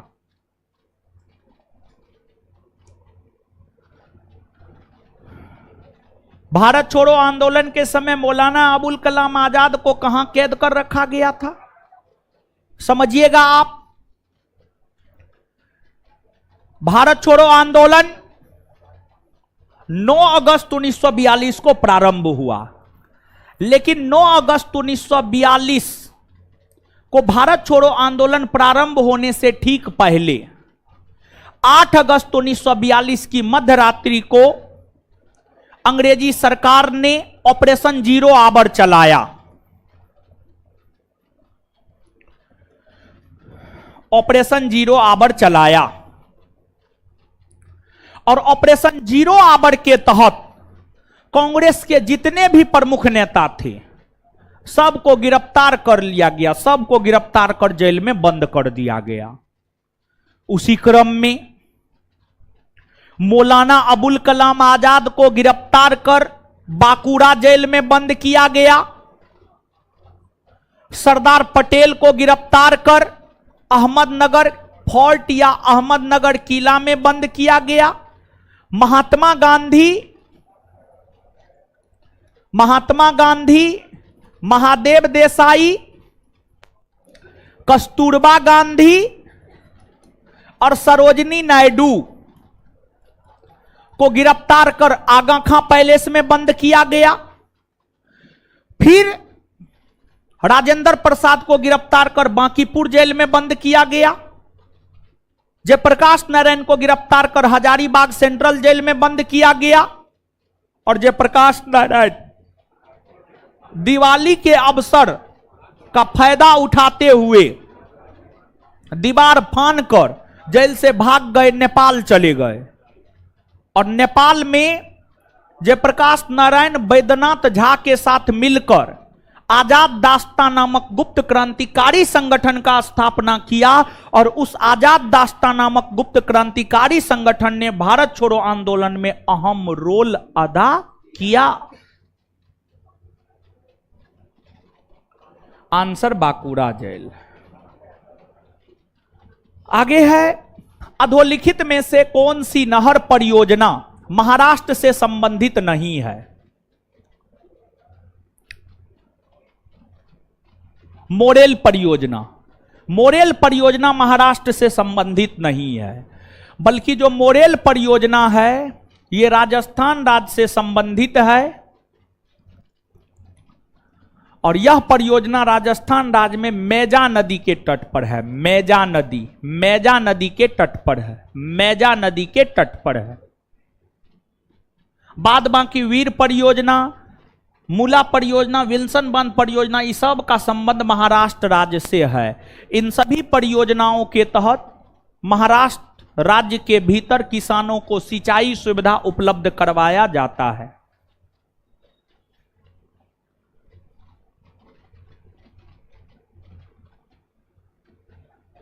राज्यपाल के संदर्भ में निम्नलिखित कथनों पर विचार कीजिए। सैन्य न्यायालय यानी कोर्ट मार्शल द्वारा दिए गए दंड के संदर्भ में राज्यपाल को क्षमादान की शक्ति प्राप्त न है। देखिए, सैन्य न्यायालय के निर्णय, सैन्य न्यायालय का निर्णय लगभग अंतिम निर्णय होता है और उस निर्णय के संदर्भ में राज्यपाल को क्षमादान का अधिकार प्राप्त नहीं होता है और कोर्ट मार्शल के निर्णय के खिलाफ अपील ना सुप्रीम कोर्ट में ना हाई कोर्ट में की जा सकती है। लेकिन ध्यान रहे, अगर मौलिक अधिकार से संबंधित कोई मामला है जिसमें सैन्य न्यायालय ने निर्णय दिया है, उसके खिलाफ अपील किया जा सकता है। यह अपवाद है। अगर मौलिक अधिकार से संबंधित कोई मामला है, फंडामेंटल राइट से संबंधित कोई मामला है, अनुच्छेद 12 से अनुच्छेद 35 से संबंधित कोई मामला है और उसको लेकर सैन्य न्यायालय ने निर्णय दिया है, तो फिर सुप्रीम कोर्ट, हाई कोर्ट में अपील की जा सकती है। लेकिन अगर मामला मौलिक अधिकार से संबंधित नहीं है तो फिर सैन्य न्यायालय का निर्णय ही सर्वमान्य होता है। उसको लेकर अपील सुप्रीम कोर्ट या हाई कोर्ट में नहीं की जा सकती है और सैन्य न्यायालय द्वारा दिए गए दंड के संदर्भ में राज्यपाल क्षमा नहीं कर सकता है, नहीं कर सकता है। राष्ट्रपति भी नहीं कर सकते हैं। सही है। राज्य का आकस्मिक निधि कोष राज्यपाल के अधिकार में होता है और वह इसमें अग्रिम निधि निकाल सकता है। देखिए, ध्यान दीजिएगा, भारतीय संविधान के अनुच्छेद 267 को पढ़िए। जब आप भारतीय संविधान के अनुच्छेद 267 को पढ़ेंगे तो भारतीय संविधान का अनुच्छेद 267 यह कहता है कि भारत का एक आकस्मिक निधि तथा प्रत्येक राज्य का एक आकस्मिक निधि होगा। अनुच्छेद 267 ही भारत के लिए भी आकस्मिक निधि का प्रावधान करता है और अनुच्छेद 267 ही राज्य के लिए भी आकस्मिक निधि का प्रावधान करता है। केंद्र के आकस्मिक निधि पर राष्ट्रपति का अधिकार होता है और राज्य के आकस्मिक निधि पर राज्यपाल का अधिकार होता है, राज्यपाल का अधिकार होता है। तो ये जो है कि राज्य का आकस्मिक निधि कोष राज्यपाल के अधिकार में होता है, हां होता है। राज्य वित्त आयोग का गठन राज्यपाल करता है, हां राज्य वित्त आयोग का गठन अनुच्छेद 243I के तहत राज्यपाल करता है। वही केंद्रीय वित्त आयोग का गठन अनुच्छेद 280 के तहत राष्ट्रपति करते हैं। कौन कौन सा सही है? 1, 2 और 3 विचार कीजिए। वारेन हेस्टिंग्स को भारत में न्यायिक सेवा का जन्मदाता माना जाता है। हां कहिएगा क्यों माना जाता है? वारेन हेस्टिंग्स को भारत में न्यायिक सेवा का जन्मदाता इसलिए माना जाता है क्योंकि वारेन हेस्टिंग्स का जो भारत में कार्यकाल है 1772 से 1785 और वारेन हेस्टिंग्स के समय में ही 1774 ईस्वी में न्याय करने को लेकर कोलकाता में सुप्रीम कोर्ट का गठन हुआ था। कोलकाता में सुप्रीम कोर्ट का गठन हुआ था। कोलकाता में सुप्रीम कोर्ट का गठन न्याय करने को लेकर वारेन हेस्टिंग्स के समय में ही 1774 ईस्वी में हुए थे। यही कारण है कि वारेन हेस्टिंग्स को भारत में न्यायिक सेवा का जन्मदाता माना जाता है। लॉर्ड कॉर्नवालिस ने कर्मचारियों के निजी व्यापार पर रोक लगा दिया। देखिए, अंग्रेजी कंपनी भारत में व्यापार करने के लिए आई थी, लेकिन अंग्रेजी कंपनी के अधीन जो कुछ कर्मचारी अधिकारी था ना, जो काफी मजबूत बन गया था, वो निजी व्यापार करने लगा। और उसके निजी व्यापार करने से ब्रिटिश ईस्ट इंडिया कंपनी को घाटा लगने लगा। और जब ब्रिटिश ईस्ट इंडिया कंपनी को घाटा लगने लगा तो लॉर्ड कॉर्नवालिस, जो कि बंगाल के गवर्नर जनरल पद पर 1786 से 1793 तक रहे हैं, लॉर्ड कॉर्नवालिस एक आक्रामक गवर्नर जनरल था। लॉर्ड कॉर्नवालिस ने अपने शासनकाल में कर्मचारियों के और अधिकारियों के निजी व्यापार पर प्रतिबंध लगा दिया, अर्थात रोक लगा दिया। कहा कि कर्मचारी या अधिकारी निजी व्यापार नहीं करेंगे, इससे कंपनी को घाटा हो रहा है। तो ये भी सही है। कौन सा कथन सही है, एक और दो? दोनों। पाचाई खानी तांबा आयस खान कहां है? सिक्किम में है, सिक्किम में। याद रख लीजिएगा, डाटा है आगे। लोक लेखा समिति के बारे में गलत उत्तर का चयन करें, गलत उत्तर का चयन करें। लोक लेखा समिति भारत में वर्तमान में जितनी भी संसदीय समितियां अस्तित्व में है, उन सभी संसदीय समितियों में जो सबसे प्राचीनतम और अस्थायी संसदीय समिति है वो लोक लेखा समिति है। भारत शासन अधिनियम 1919 में लोक लेखा समिति के गठन के विषय में प्रावधान किया गया था और भारत शासन अधिनियम 1919 के प्रावधानों के तहत ही लोक लेखा समिति का गठन 1921 ईस्वी में हुआ। लोक लेखा समिति में टोटल 22 सदस्य होते हैं, जिसमें 15 लोकसभा और 7 राज्यसभा। लोक लेखा समिति के सदस्यों का कार्यकाल 1 वर्षों का होता है और सामान्य तौर पर जो लोक लेखा समिति होते हैं, इसके अध्यक्ष लोकसभा में विपक्ष के नेता होते हैं। लोकसभा में विपक्ष के नेता होते हैं इसके अध्यक्ष।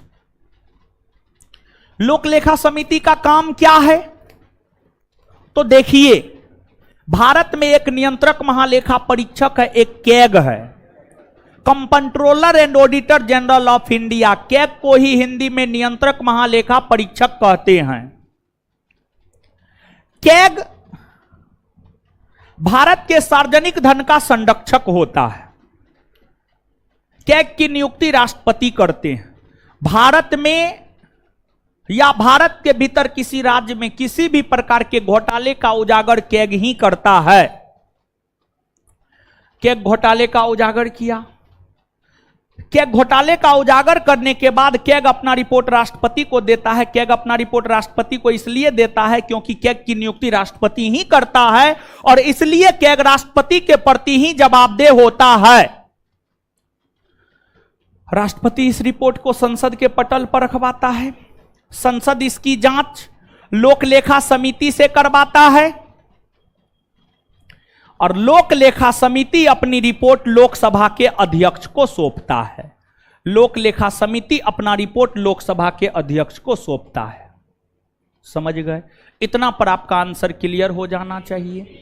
पहला, इसमें लोकसभा 15 व राज्यसभा से 7 सदस्य शामिल होते हैं। हाँ, इसका कार्यकाल 1 वर्ष का होता है। हाँ, इसकी स्थापना जॉन मथाई के सिफारिश पर हुई है? नहीं, 1919 के भारत शासन अधिनियम के सिफारिश पर लोक लेखा समिति की स्थापना 1921 में हुई है।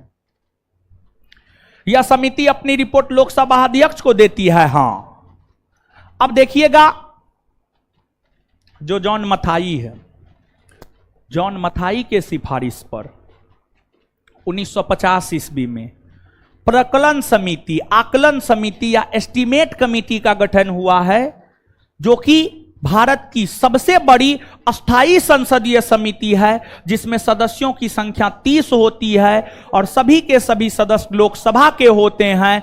और प्रकलन समिति या आकलन समिति का अध्यक्ष हमेशा सत्ताधारी दल का ही कोई नेता होता, हमेशा सत्ताधारी दल का ही कोई नेता होता है। नीचे से लिखिएगा, भारत शासन अधिनियम 1919 के प्रावधानों के तहत, भारत शासन अधिनियम 1919 के प्रावधानों के तहत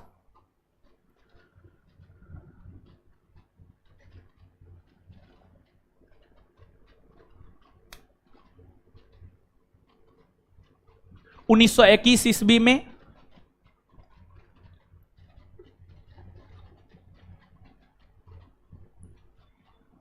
लोक लेखा समिति का गठन हुआ है। लोक लेखा समिति का गठन हुआ है। लोक लेखा समिति का गठन हुआ है। वहीं जॉन मथाई के सिफारिश पर, वहीं जॉन मथाई के सिफारिश पर 1950 ईस्वी में 1950 ईस्वी में प्राक्कलन समिति का गठन हुआ है। 1950 ईस्वी में प्राक्कलन समिति का गठन हुआ है।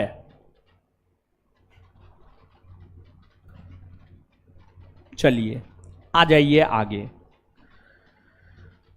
बंगाली भाषा में प्रकाशित होने वाला पहला समाचार पत्र कौन था?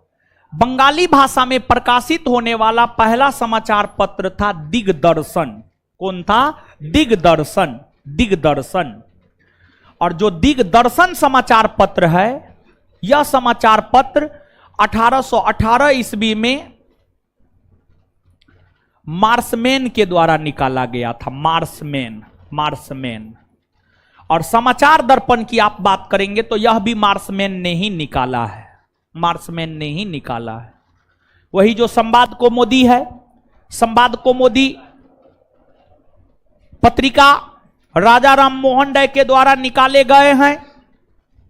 इस संवाद कौमुदी पत्रिका के माध्यम से ही राजा राम मोहन राय ने सती प्रथा की आलोचना की और राजा राम मोहन राय के प्रयास से ही लॉर्ड विलियम बेंटिक ने 1829 में कानून बनाकर 1829 के कानून की धारा 17 के तहत सती प्रथा को भारत से प्रतिबंधित कर दिया, भारत में बंद कर दिया।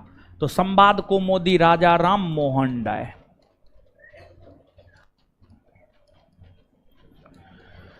अमृत बाजार पत्रिका, अमृत बाजार पत्रिका मोतीलाल घोष और शिशिर कुमार घोष।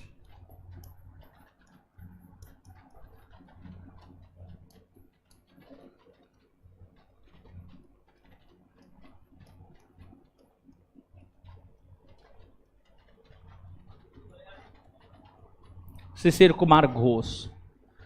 और अमृत बाजार पत्रिका एक ऐसी पत्रिका है, जब 1878 में वर्नाकुलर प्रेस एक्ट आया, जिस एक्ट ने भारतीय भाषा में छपने वाले समाचार पत्र को प्रतिबंधित कर दिया, तो फिर यह समाचार पत्र, ऐसे तो यह समाचार पत्र छपता था बांग्ला भाषा में, लेकिन जैसे वर्नाकुलर प्रेस एक्ट पारित हुआ और उस एक्ट के तहत भारतीय भाषा में छपने वाले समाचार पत्र को प्रतिबंधित कर दिया गया, तो फिर अमृत बाजार पत्रिका छपने लगा अंग्रेजी भाषा में। अंग्रेजी भाषा में।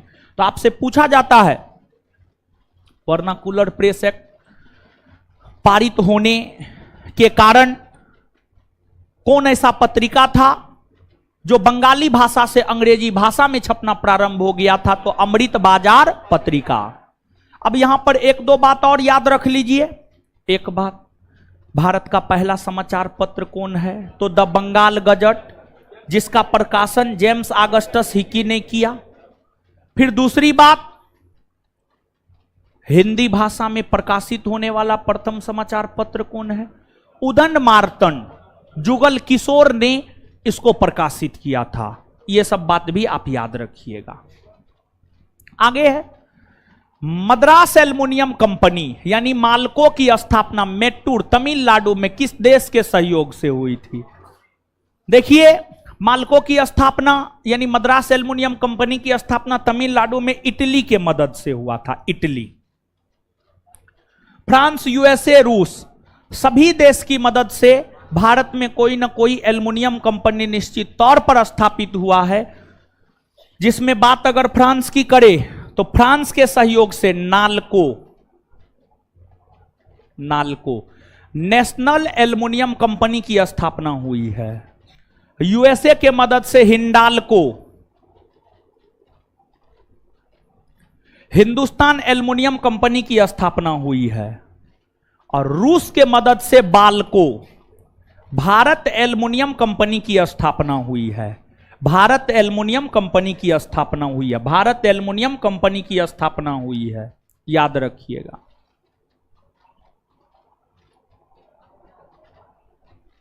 आगे, स्वतंत्र भारत का पहला बजट किसके द्वारा सदन में प्रस्तुत किया गया था? स्वतंत्र भारत का पहला बजट 26 नवंबर 1947 को आर.के. शनमुखम शेट्टी के द्वारा प्रस्तुत किया गया था। R K. Shanmukham Shetty. K C. Neogy, M C. Setalvad, P Narhari Rao, ये सब कौन है हो? कुछ तो है ये सब, है? वित्त आयोग के प्रथम अध्यक्ष के.सी. नियोगी। वित्त आयोग के प्रथम अध्यक्ष के.सी. नियोगी। ई कौन है? एम.सी. सीतलवार कौन है? भारत का प्रथम महान्यायवादी।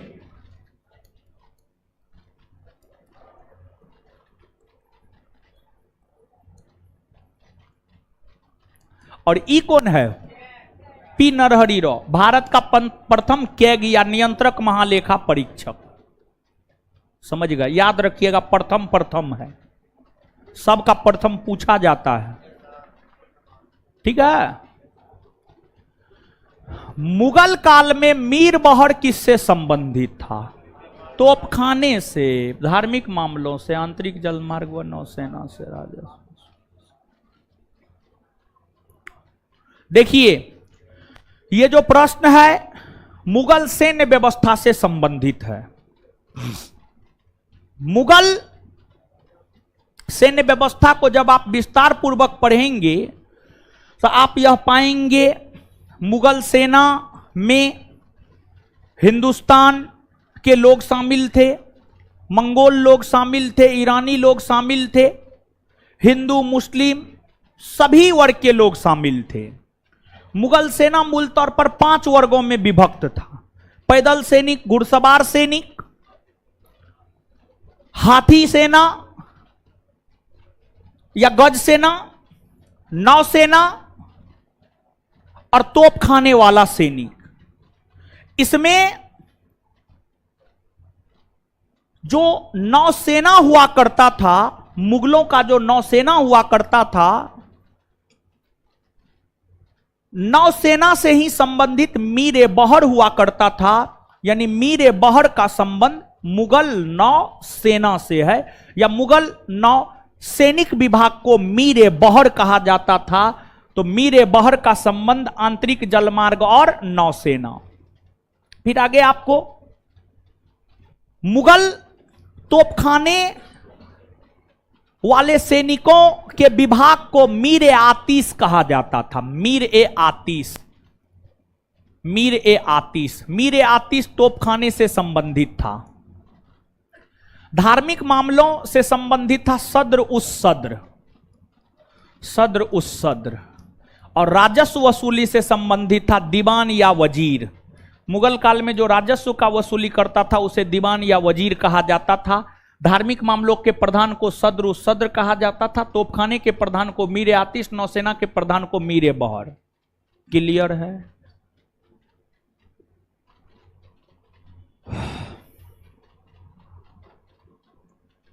आगे निम्नलिखित को सुमेलित कीजिए। स्थान और उद्योग, कौन स्थान कौन उद्योग से संबंधित है? पंजीम गोवा में है, यह रबर उद्योग से संबंधित है। पिंजौर हरियाणा में है, यह मशीन औजार उद्योग से संबंधित है। खुर्जा उत्तर प्रदेश में है, यह मिट्टी के बर्तन उद्योग से संबंधित है। कांचीपुरम तमिलनाडु में है, यह रेशम उद्योग से संबंधित है। रेशम उद्योग से संबंधित है। 2, 3, 4, 1 यानी आंसर ए होगा। नेक्स्ट, संविधान का कौन सा अनुच्छेद न्यायालय द्वारा संसद की कार्यवाहियों की जांच पर रोक लगाता है? यानी न्यायालय संसद की कार्यवाहियों की जांच, यानी संसद में जो काम हो रहा है उसकी जांच न्यायपालिका नहीं कर सकता है। इस पर प्रतिबंध कौन अनुच्छेद लगाता है? और यही कारण है कि संसद में जाकर के आप कुछ भी बोलिए, संसद सदस्यों को यह विशेषाधिकार होता है कि वो संसद में कुछ भी बोल सकते हैं, उनके ऊपर कोई न्यायिक कार्यवाही नहीं होगी। जैसे राहुल गांधी ही अडानी को लेकर संसद में सवाल उठाए तो उसको लेकर वो डिस्क्वालीफाई नहीं किए गए थे, बल्कि 2019 के लोकसभा चुनाव के दौरान कर्नाटक में एक जनसभा को संबोधित करते हुए उन्होंने यह कहा था कि मोदी चोर है। ऐसा ही स्टेटमेंट जो है दिया गया था उनके द्वारा, और इसी को लेकर जो है केस हुआ था गुजरात में, और फिर उसी में जो है उनको अधिकतम सजा सुनाई गई 2 वर्ष की, और उनकी संसद सदस्यता चली गई थी। समझ गए? तो संसद में बोले गए चीजों को लेकर संसद सदस्यों पर कोई कार्रवाई नहीं की जा सकती है, यह प्रावधान करता है भारतीय संविधान का अनुच्छेद 122। अनुच्छेद 122। इसके बाद आगे है अनुच्छेद 100। इसमें जो है सदन की गणपूर्ति,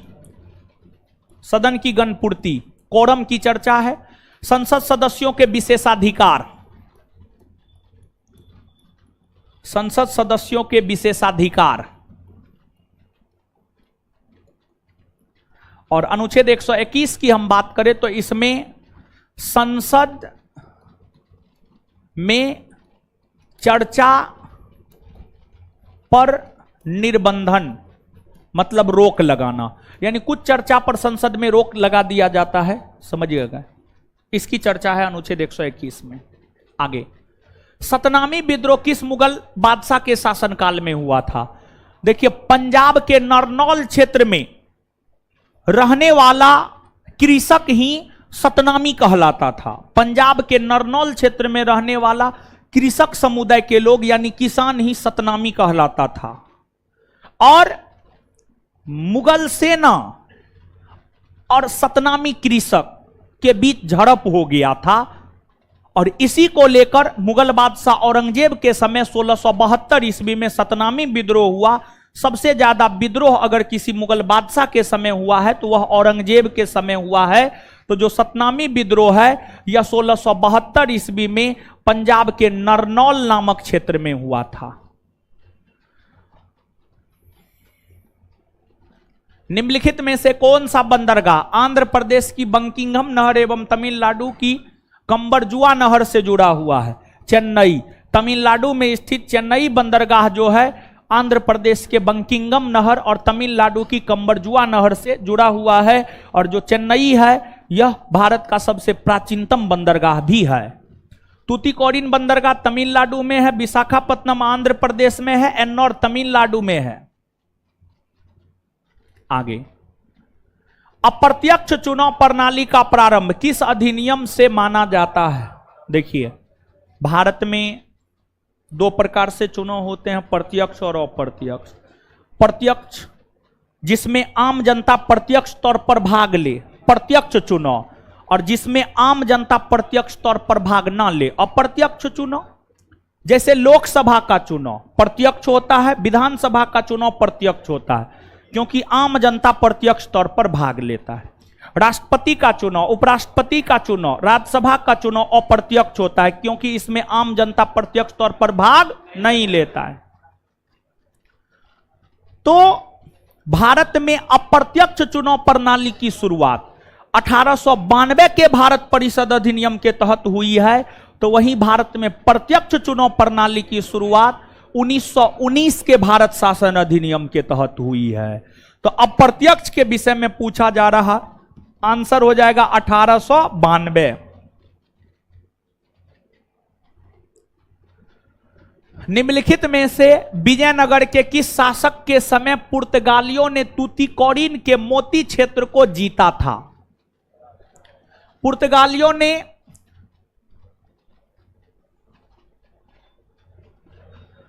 तूतीकोरिन के मोती क्षेत्र को अच्युत देवराय के समय जीता था। अच्युत देवराय, इनका शासन काल है 1530 से 1542। अच्युत देवराय विजयनगर साम्राज्य के अंतर्गत तुलुप वंश के शासक हुआ करते थे और ये 1530 से 1542 ईस्वी तक रहे हैं और इन्हीं के समय पुर्तगालियों ने तूतीकोरिन के मोती क्षेत्र को जीत लिया था और इन्हीं के समय नूनीज नामक पुर्तगाली यात्री विजयनगर साम्राज्य की यात्रा पर आया था। वहीं विजयनगर साम्राज्य के सबसे महान शासक की हम बात करें तो सबसे महान शासक है कृष्णदेव राय, जिनका शासन काल है 1509 से 1529। और जब विजयनगर साम्राज्य के शासक कृष्णदेव राय हुआ करते थे तो कृष्णदेव राय के समय में ही मुगल बादशाह बाबर ने भारत में मुगल वंश की स्थापना की और बाबर ने अपनी आत्मकथा बाबरनामा में उस समय के भारत का सबसे शक्तिशाली शासक कृष्णदेव राय को बतलाया और कृष्णदेव राय ने अपनी माता नागल देवी के नाम पर नागलपुर नामक शहर को बसाया और इन्हीं के समय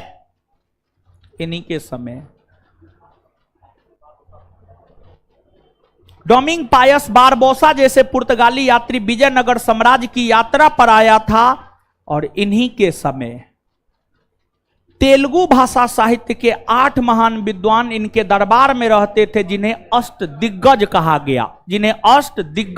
गया। इसके बाद सदाशिव राय, इनका शासनकाल है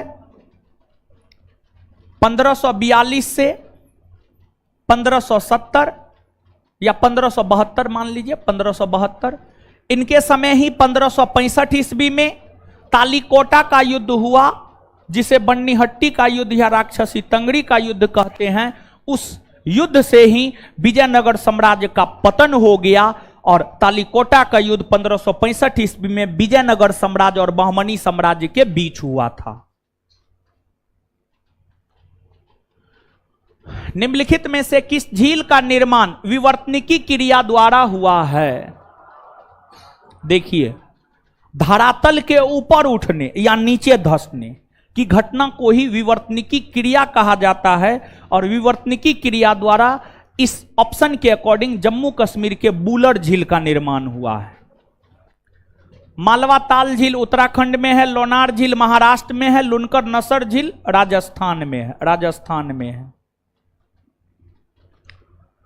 अधोलिखित में से कौन सुमेलित नहीं है, मतलब कौन गलत है? संसदीय समिति है और संविधान निर्माण करने वाली समिति है और उसका अध्यक्ष है। संविधान सभा ने संविधान निर्माण के क्रम में 8 बड़ी और 13 छोटी समिति का गठन किया था। उसी में से कुछ समिति है। मूल अधिकार उप समिति के अध्यक्ष जेबी कृपलानी, सही है। अल्पसंख्यक उप समिति के अध्यक्ष एच.सी. मुखर्जी, सही है। प्रक्रिया नियम समिति के अध्यक्ष राजेंद्र प्रसाद, सही है। सब सही है, कोई भी गलत नहीं है, अर्थात आंसर हो जाएगा नन ऑफ दीज। नोट, अधोलिखित में से किस सुल्तान ने हौज अलाई नामक तालाब का निर्माण करवाया था? हौज अलाई नामक तालाब का निर्माण अलाउद्दीन खिलजी ने करवाया था दिल्ली के भीतर। और अलाउद्दीन खिलजी ने दिल्ली के भीतर अलाई दरवाजा, सीरी का किला, हजार खंभा महल, इस सब का निर्माण अलाउद्दीन खिलजी ने ही करवाया था। फिरोज शाह तुगलक की अगर हम बात करें तो इन्होंने किसानों को सिंचाई सुविधा देने हेतु नहरों का जाल बिछा दिया। रजबाही नहर, उलुखानी नहर यही बनवाया था। कई सारे शहरों को इन्होंने बसाया। दिल्ली के भीतर फिरोज शाह कोटला दुर्ग को इन्होंने बसाया। कुतुब मीनार का पुनर्निर्माण इन्होंने करवाया। कुतुब मीनार में 5वां मंजिल इन्होंने जुड़वाया। और सल्तनत युग का अकबर कहा जाता है। इनकी कल्याणकारी योजना की वजह से एल्फिस्टन नामक विद्वान ने इन्हें सल्तनत युग का अकबर कहा है।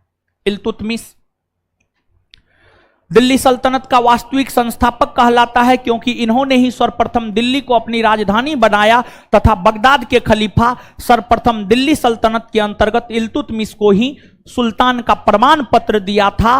और साथ ही साथ इल्तुतमिश को भारत में मकबरा शैली का जन्मदाता माना जाता है। भारत में सर्वप्रथम मकबरा का निर्माण इल्तुतमिश के द्वारा ही करवाया गया था। सिकंदर लोदी की हम बात करें तो सिकंदर लोदी आगरा शहर को बसाया था और सिकंदर लोदी ने अपनी राजधानी आगरा को बनाया। एरोपोनिक संबंध है पौधों को हवा में उगाने से।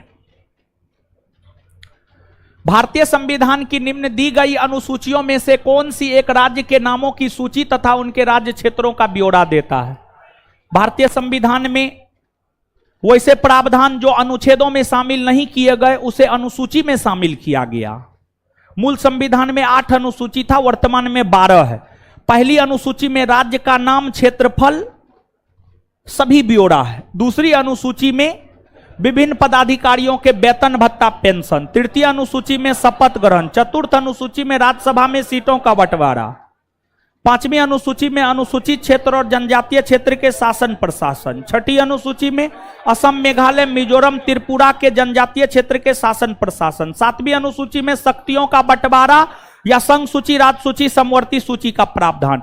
आठवीं अनुसूची में राजभाषा। नवीं अनुसूची में भूमि सुधार। 10वीं में दल बदल अधिनियम। 11वीं में पंचायती राज और 12वीं में नगर पालिका। तो क्या होगा उत्तर? ए होगा। विशुद्ध संस्कृत भाषा में जारी किया गया प्रथम अभिलेख कौन था? विशुद्ध संस्कृत भाषा में जारी किया गया प्रथम अभिलेख था रुद्रदामन का जूनागढ़ अभिलेख।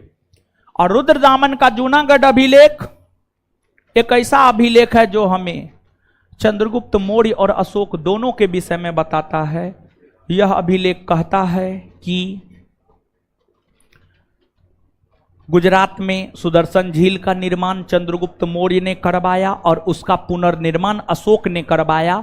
इसी संदर्भ में यह अभिलेख चंद्रगुप्त मौर्य और अशोक दोनों के विषय में बतलाता है। पुलकेशिन द्वितीय का ऐहोल अभिलेख, यह अभिलेख संस्कृत भाषा में रविकृति के द्वारा लिखा गया है और यह अभिलेख हमें यह बतलाता है कि पुलकेशिन द्वितीय ने नर्मदा नदी के तट पर हर्षवर्धन को पराजित किया था। समुद्रगुप्त का प्रयाग प्रशस्ति अभिलेख, इसकी रचना समुद्रगुप्त के दरबारी कवि हरिसेन ने किया था और इस अभिलेख पर अगर आप विश्वास करें तो यह अभिलेख बतलाता है समुद्रगुप्त को कभी भी जीवन में हार का सामना नहीं करना पड़ा। भानुगुप्त का एरन अभिलेख, यह प्रथम अभिलेख है जो हमें किसी के सती होने के विषय में जानकारी देता है। निम्नलिखित में कौन एक सही सुमेलित है? मरुस्थल और देश। मोजेब पूर्वी ईरान में है ना, मोजेब यूएसए में है। काजिलकुम सऊदी अरब में है, नहीं उज्बेकिस्तान में है। ये मरुस्थल है, उज्बेकिस्तान में है। दस्तेलूट अफ्रीका में है, नहीं पूर्वी ईरान में है। कराकुम तुर्कमेनिस्तान में है, सही है यह, आंसर डी होगा।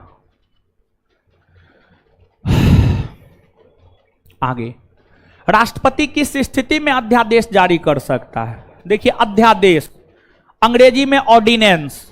अध्यादेश एक प्रकार का अस्थायी कानून होता है। राष्ट्रपति भारतीय संविधान के अनुच्छेद 123 के तहत तब अध्यादेश जारी करते हैं जब संसद नहीं चल रहा हो। जब संसद नहीं चल रहा हो यानी लोकसभा राज्यसभा नहीं चल रहा हो, यानी लोकसभा राज्यसभा में काम नहीं हो रहा हो। जैसे अभी लोकसभा राज्यसभा में काम नहीं हो रहा है, जब संसद नहीं चल रहा हो यानी लोकसभा राज्यसभा नहीं चल रहा हो, या जब लोकसभा चल रहा हो और राज्यसभा नहीं चल रहा हो, या जब राज्यसभा चल रहा हो लोकसभा नहीं चल रहा हो, यानी संसद के दोनों सदनों में से कोई एक चल रहा हो कोई एक नहीं चल रहा हो।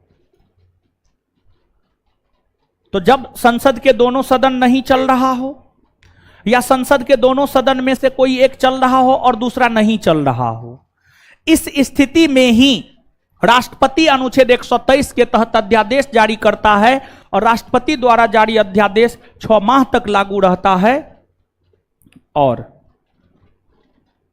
संसद के सत्र में आने के बाद वह अध्यादेश 6 सप्ताह तक लागू रहता है। दोनों अलग अलग बात बोले, आंसर क्या होगा? सी। कौन निम्नलिखित में सही युग्म की पहचान कीजिए? पुस्तक और लेखक। Early history of Indian India होगा। एल बेथम, बेथम होगा, बेसम ने, बेथम नहीं, गलत है ये। Early history of India Vincent Arthur Smith ने लिखा है, वीए स्मिथ ने लिखा है। वंडर डेट वाज इंडिया, ई लिखा है एल बेथम ने, एल बेथम ने। सूत्रालंकार विष्णु शर्मा नहीं, सूत्रालंकार लिखा है अश्वघोष ने। बुद्ध चरितम के रचयिता अश्वघोष है, वही अश्वघोष सूत्रालंकार भी लिखे हैं। वही विष्णु शर्मा की बात करें तो इन्होंने पंचतंत्र नामक साहित्य लिखा है, पंचतंत्र। नीति सार कामंदक ने लिखा है, यह सही है। नीति सार कामंदक ने लिखा है, यह सही है। नीति सार कामंदक ने लिखा है, यह सही है। बाद बाकी ए, बी और सी गलत है। आंसर हो जाएगा डी। कौन सही सुमेलित है? सही वाले को चुनना था, इसलिए आंसर क्या हो जाएगा? डी। विश्व के आश्चर्य स्थलों में से एक माचू पिच्चू कहां है? पेरू में। पेरू जो है दक्षिण अमेरिका महादेश का एक छोटा सा देश है। पेरू यहां पर है, समझ गए। और यह समुद्र के साथ सीमा बनाने वाला देश है। निम्नलिखित में से कौन एक लोकसभा अध्यक्ष कभी नहीं रहे हैं? राम सुभग सिंह। राम सुभग सिंह कभी भी लोकसभा अध्यक्ष नहीं रहे हैं। राम सुभग सिंह लोकसभा में विपक्ष के प्रथम नेता बने हैं। वहीं एम.ए. आयंगर ये लोकसभा के अध्यक्ष रहे हैं। लोकसभा के प्रथम अध्यक्ष गणेश वासुदेव मौलंकर और द्वितीय अध्यक्ष एम.ए. आयंगर। एम.ए. आयंगर 1956 से 1961 तक लोकसभा के अध्यक्ष पद पर रहे हैं। नीलम संजीव रेड्डी 2 बार लोकसभा के अध्यक्ष पद पर रहे हैं। पहली बार 1967 से 69 और दूसरी बार 1977। पीए संगमा ये भी रहे हैं 1996 से 98। राम सुभग सिंह कभी भी लोकसभा के अध्यक्ष पद पर नहीं रहे हैं। राम सुभग सिंह लोकसभा में विपक्ष के प्रथम नेता बने हैं। निम्नलिखित युग्मों पर विचार कीजिए। याज्ञवल्क्य के गार्गी संवाद बृहदारण्यक उपनिषद पर आधारित है। हां सही है ये। देवीतमा और मातेतमा सिंधु नदी को कहा गया है, नहीं। देखिए देवीतमा यानी देवियों में माता, मातेतमा माताओं में माता। वैदिक काल में सबसे पवित्र नदी सरस्वती को माना जाता था और सरस्वती नदी को ही ऋग्वेद में देवीतमा और मातेतमा कहा गया है। तो सिंधु नदी नहीं बल्कि सरस्वती नदी को ऋग्वेद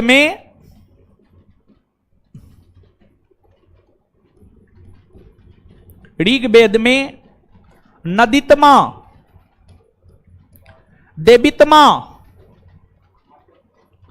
और मातेतमा कहा गया है। ठीक है। वैश्य शब्द का सर्वप्रथम उल्लेख वाजसनेयी संहिता में है। हां है।